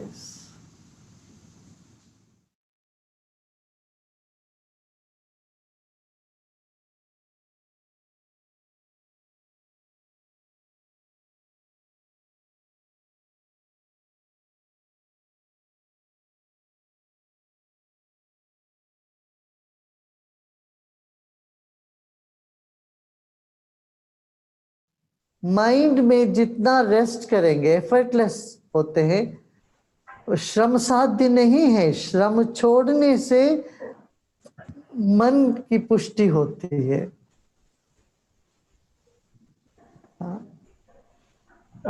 गुरुदेव, आपकी आज्ञा है तो हम अगला प्रश्न ले सकते हैं। हाँ हाँ जरूर। गुरुदेव, हमारे साथ हैं डॉक्टर कमलेश देव मुरारी, गुजरात से। He secretary of Gujarat orthopaedic association, और एसोसिएशन की तरफ से बहुत सारे हजारों लोग अभी इस प्रोग्राम को लाइव ही देख रहे हैं। डॉक्टर कमलेश, प्लीज आप अपना सवाल गुरुदेव से पूछ सकते हैं। Pranam Gurudev. हाँ. Yeah, so there are many orthopedic surgeons are watching in different platform, Gurudev. So हमारा orthopedics का ये fraternity का question है गुरुदेव कि we are dealing with bones, we are dealing with bloods, and there are longer duration of surgery, so we are in a big risk. So ये meditation breathing technique वो हमको कैसे benefit हो? How can we remotivate by these techniques? भाई ये तो आप मुझे बताए, ये तो आप मुझे बताओ कैसे होता तो है। हमने देखा सबको होता है, जिन जिन को कराते हैं मेडिटेशन। लोग कहते हैं कि अरे मन एक जगह टिकता नहीं है, so difficult, but our experience is see now today you meditated almost 20 minutes and you didn't feel the time, right? 20 मिनट का पता नहीं चला। Not too many thoughts didn't bombard us. So ध्यान कराने वाले ठीक हो, someone can make you meditate well. Initial stages you need little guidance. Afterwards it just happens.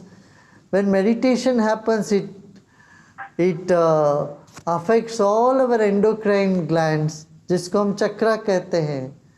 Thyroid में pituitary, pineal glands, hypothalamus and vagus nerve पर असर करता है। Then when it affects all these, then it will affect the bones also. वो भी system में है ना। Yes, Gurudev. So another question goes very light note. In when Mahabharata happened, this was also war, and you are telling this is also war. So at that time Krishna came and he guided.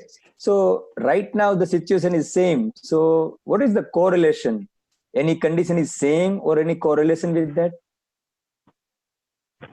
उस वक्त भी अर्जुन कांप गया था, डर गया था, सब छोड़ के भागना चाहता था। सब कृष्ण बोले अरे नहीं, तुम धनुष बाण उठाओ, लड़ो। बोले ना इस युद्ध में तुम लड़ो। तो वही बात आज भी है। ये बीमारी पता नहीं जीत होगी कि नहीं होगी, ये शंका रहती है। तो वही अभी मैसेज भी यही है कि आप योद्धा अलग है। अभी वो पहले तो शत्रु दिखते थे, अब वो दिखता भी नहीं है। तो उनके साथ लड़ना पड़ रहा है। ये आप सब योद्धा हो, लड़ो अभी पूरा इस पे, और ज़रूर सक्सेस मिलेगा। हमको तो पूरा विश्वास है इसमें होगा ऐसा। भारत से ही ऐसा कुछ निकलाएगा और दुनिया को इससे बहुत फायदा होने वाला है। Wow, you appreciated a lot to us. Thank you, Guruji. गुरुदेव, आपका आशीर्वाद लोगों के साथ है तो जरूर इस समस्या से भी सामना करेंगे और बाहर जरूर निकल आएंगे। हमारे साथ आज के एक पैनलिस्ट एक डॉक्टर मंगेश श्रीवास्तव जी हैं। डॉक्टर मंगेश श्रीवास्तव मुंबई में बेस्ड हैं और association of physician of India को रिप्रेजेंट करते हैं। उनके सेक्रेटरी हैं और इंडियन कॉलेज ऑफ फिजिशियन के भी सेक्रेटरी हैं। उन्होंने हमारे आर्ट ऑफ लिविंग से जुड़ने की भी इच्छा जाहिर की है और गुरुदेव वो हमारे साथ रिसर्च में, मेडिटेशन में, बहुत सारी एक्टिविटीज के साथ हमारे साथ आगे बढ़ना चाहते हैं। तो मैं डॉक्टर मंगेश श्रीवास्तव सर से रिक्वेस्ट करूंगा कि वो एक बार आपसे सवाल। गुरुदेव प्रणाम। आज हमारे सबके लिए ये बहुत खूबसूरत पल है और मैं मन से आपको धन्यवाद देना चाहता हूँ। ये सब इतने सुंदर क्षण आपके साथ में बिताने को आज आपका समय हमें मिला और आपका साक्षात्कार हुआ। मेरा सवाल, my question is not for doctors. You have absolutely wonderfully answered the questions. My question is regarding the people at large, those who are also watching us live. And I want you to give your, I would say, views, your message to common people, those who are so much scared that if suppose somebody is diagnosed with COVID, people they get scared and the person who is COVID positive is treated like a murderer or a rapist in the society. The society changes the approach. In fact, they have been treated so roughly in spite of the fact that these people are the people those who require the most support. Same thing is happening with the doctor or the healthcare fraternity. So what is your message at large for the common people, those who are watching this program? What is your wisdom, Guruji? Thank you. Yeah, I want to emphasize once again, I have been telling this many a times to common people that first of all, honor and respect the doctors and all those supporting medical staff. They are putting their 100% and serving the society. So you all have to be very grateful for doctors. So do not blame the doctors or any of the medical fraternity for any fatality, for anything that happens to anyone, number one. Second, I would tell them this is a warlike situation, so we all have to unitedly fight this disease. Like you don't know the cure, doctors also do not know. They are only helping. And so we should all work as a team to fight against this disease. So let us follow social distancing. Let us follow meticulously. I know many people who die, their family people are not able to say farewell to them. They are not able to wish them bye. I mean, they cannot touch them. They had to say bye from a far away distance. Well, this is how it is right now. Let us accept it. The spirit is beyond body. Spirit is everywhere. The mind is energy. Spirit is everywhere. आत्मा अमर है, आत्मा सब जगह व्याप्त है. आप जहाँ भी हो वहीं से आप आत्मा के लिए श्रद्धांजलि दे सकते हो, कर सकते हो, वो करें. You offer your prayers and you offer your prayer meetings, whatever it is, to people who are deceased from a distance. It is okay, don't have to feel guilty about it, because nature has made it that way. See, when a big accident happens or some people drown in the ocean, that is it, you only hear about that. Nobody goes in the ocean to recover those bodies. It's not possible actually. So similarly, this is a big pandemic, and so do not get into the guilt trap of not doing your last rites to a person who is deceased. Those things you can do at home and prayer can happen. Third thing is, know that everybody who catches disease is not going to die. They can recover, they can become well, they can become normal. Only 3 or 4 people in 100 may go to the fatality, but others, it's a matter of time. For some time, you have to keep them in isolation, like we used to do for TB and other contagious diseases. So treat them with compassion, treat them with love and with the distance that you need to maintain. And on top of all this, pray every day. ईश्वर की शक्ति है, वो तुम्हारे साथ है, ये भूलो मत. ईश्वर को नहीं भूलना. इस वक्त ईश्वर को मन में रखो, दिल में रखो, वो आपके अपने हैं. ईश्वर पब्लिक प्रॉपर्टी नहीं है, हमारे निजी हैं। जैसे हमारे माता पिता अपने मानते हैं, वैसे ईश्वर को भी अपना मान के थोड़ी थोड़ी देर बैठ के प्रार्थना करोगे, few minutes when you sit and do prayer or meditation, it will immensely help you, give you courage, strength and vitality to face the current situation. बहुत बहुत धन्यवाद। बहुत अच्छा, आपका दर्शन हुआ, आपके साथ कुछ समय बिताने का आज हम सबको भाग्य मिला। हम डॉक्टर अमित गुप्ता के और आप सभी लोगों के बहुत बहुत शुक्रगुजार है। Thank you very much. गुरु जी, ये माध्यम से पता नहीं मन नहीं भरता। आपके साथ 1 घंटा बिताया, फिर भी अभी मन करता है कि और चाहे और चाहे। जब भी आपको मिलता हूँ आपके पास एक फूल मिलता है, जब भी आपको मिलता हूँ आपके पास एक फल मिलता है। आज मेरा मन वो फल और फूल मांगता है। क्या करूं मैं? How do I calm down my self? मन मांगे मोर, वो तो है ही। Yes. उसी को अध्यात्म कहते हैं। आनंद और अध्यात्म सत्य हमेशा तृप्ति नहीं देती, और चाहती है क्या और मिले लगेगा, वो मिलता रहेगा। हम लोग कनेक्टेड रहेंगे, लेट अस बी कनेक्टेड। देखिए हमने एक ऐप भी, एक सुपर ऐप प्लॉट किया है इंडिया में। पूरा सिक्योरिटी है, पूरा सिक्योर्ड है और डेटाबेस पूरा हिंदुस्तान में ही रहेगा। एलिमेंट्स करके, ELYMENTS, वो व्हाट्सएप का सारा काम इसमें आप ले सकते हो और इसमें वीडियो ऑडियो कॉल सब कुछ है। आप सब डाउनलोड कर लीजिएगा, अपना पेशेंट्स को, अपना परिवार को भी बोल सकते हैं। एप्पल का क्या होगा? मुझे वो फल चाहिए आपसे। ELYMENTS करके, ठीक है? अच्छा गुरुदेव, हम सभी पैनलिस्ट की तरफ से आपको आपका सानिध्य हमें मिला, आपका प्रेम हमें मिला, और आज हम एक मार्गदर्शन हम सबको मिला है कि कैसे हमें इस विकट स्थिति में आगे बढ़ना है। हम सब आपका सभी की तरफ से बहुत बहुत धन्यवाद करना चाहते हैं गुरुदेव। प्रणाम गुरुदेव, अपना आशीर्वाद प्यार बनाए रखें गुरुदेव। Thank you. All the doctors and healthcare professionals around the world who are joined today, wish you all the best, and our prayers are with you, and you be strong and keep serving the society. The world is ever so indebted to you all. May I wish you all the best, and prayers to all of you.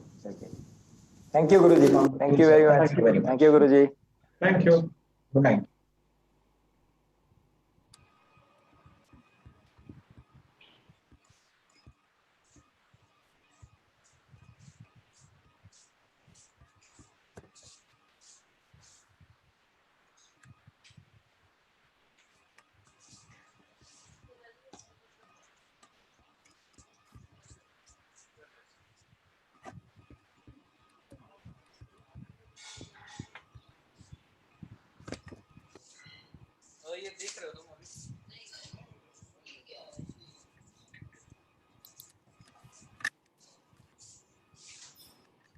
So we are back to our platforms, sir. Dhiren bhai. Yes. And thank you, Kamlesh bhai, for connecting us to Sri Sri Ravi. Yeah. So we had a good motivation, spiritual motivation, and a session of meditation together. Yeah. Yes. So let me ask a few questions have come, Dhiren. Yeah, and please. Dr. Saratji. Yeah. Thank you for being till end with us. I was asking is anything left for us in between, but I stayed on. Yeah, I know. Dr. Tanna sir has said one thing. Hope everyone who gives lectures or write books about worry and other mind problems have been at least. When the Rajogun and Tamogun becomes quiet, then meditation can happen. The Rajogun activity reduces Just a minute. the inertia. Let me stop this. Okay. And then? Okay. The question, the comment here said. So shake the hands well. Be the shaker and Just the a minute. From where it is coming, I don't know. But the question is how everyone who gives lectures or write books about worry and other mind problems have been at least put in their life once. Hello, Dhiren, do you want to comment anything? Now, like what sir said is absolutely right. Like we need to put ourselves into the shoes of others, but it's very difficult. Like we are orthopedic surgeons, and like everyone says that you need to feel how the fracture pain is, but not every time we get that. I would not say opportunity, but the experience. So yes, what you sir said is absolutely right. Okay, Dr. Deepak Dave has said about meditation and listening the Gurudev is listening him itself is going to give lots of moral boost. Dr. R.M. Chandak has said, we always like to hear from you, how do you combine medical science and spirituality? I think that was the question he has asked, but he has been answered by Gurudev. Do you think India will be at a higher pedestal after this? Dr. R.M. Chandak has asked. Anything about that? Dr. Sarad Agrawal, you want to comment on that? If we are talking about the corona infections and the very positive thing is that our death rate is much lower than the what has been seen the world over. Right. And, our recovery rate is also much better than others. So these are positive things which are occurring. No, this is something is any breakthrough will come from the India. That is the thing. It will be on the higher pedestal. Yeah, Indian companies are also working hard to create a vaccine, and I'm sure something will come out of it. Definitely, sooner or later. Okay. The last comment by Anonymous is, we should be optimistic. COVID is not leaving any residual effect in the body, and patients, those who are recovered, they have recovered completely. We are not knowing completely still, but this is the positive note given by one viewer. Dhiren. Yeah, which is absolutely right. Like, see, the optimism is very important, and I consider as a vaccine to the recovery or like prevention against the ill effect of lockdown. Yeah. So what he said is absolutely right. Okay. Anything you want to add, Dr. Sarad Bhai? I think it is a wonderful webinar, and we have all been illuminated well. It's a food for thought for all of us. Yes, What's around us, what should be done, what should I have done, and I think we all be much wiser after this webinar. And my thanks to you and to your whole team to give us this opportunity. Thank you, sir. Thank you, sir. In future also we'll continue. Yes, Dhiren.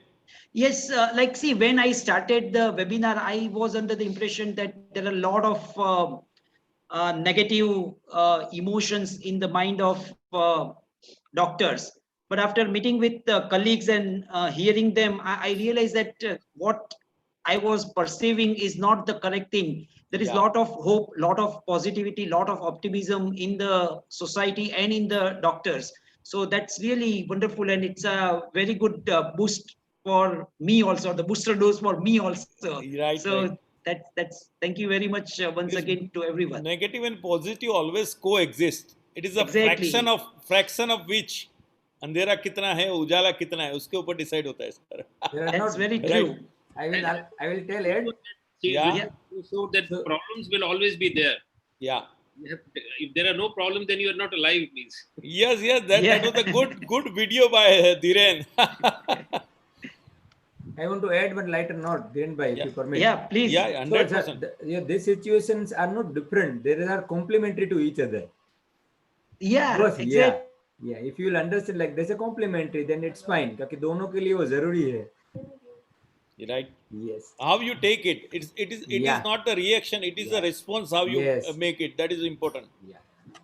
Right. Thank you, Dhiren. Again, your video is stop. I think. Dhiren.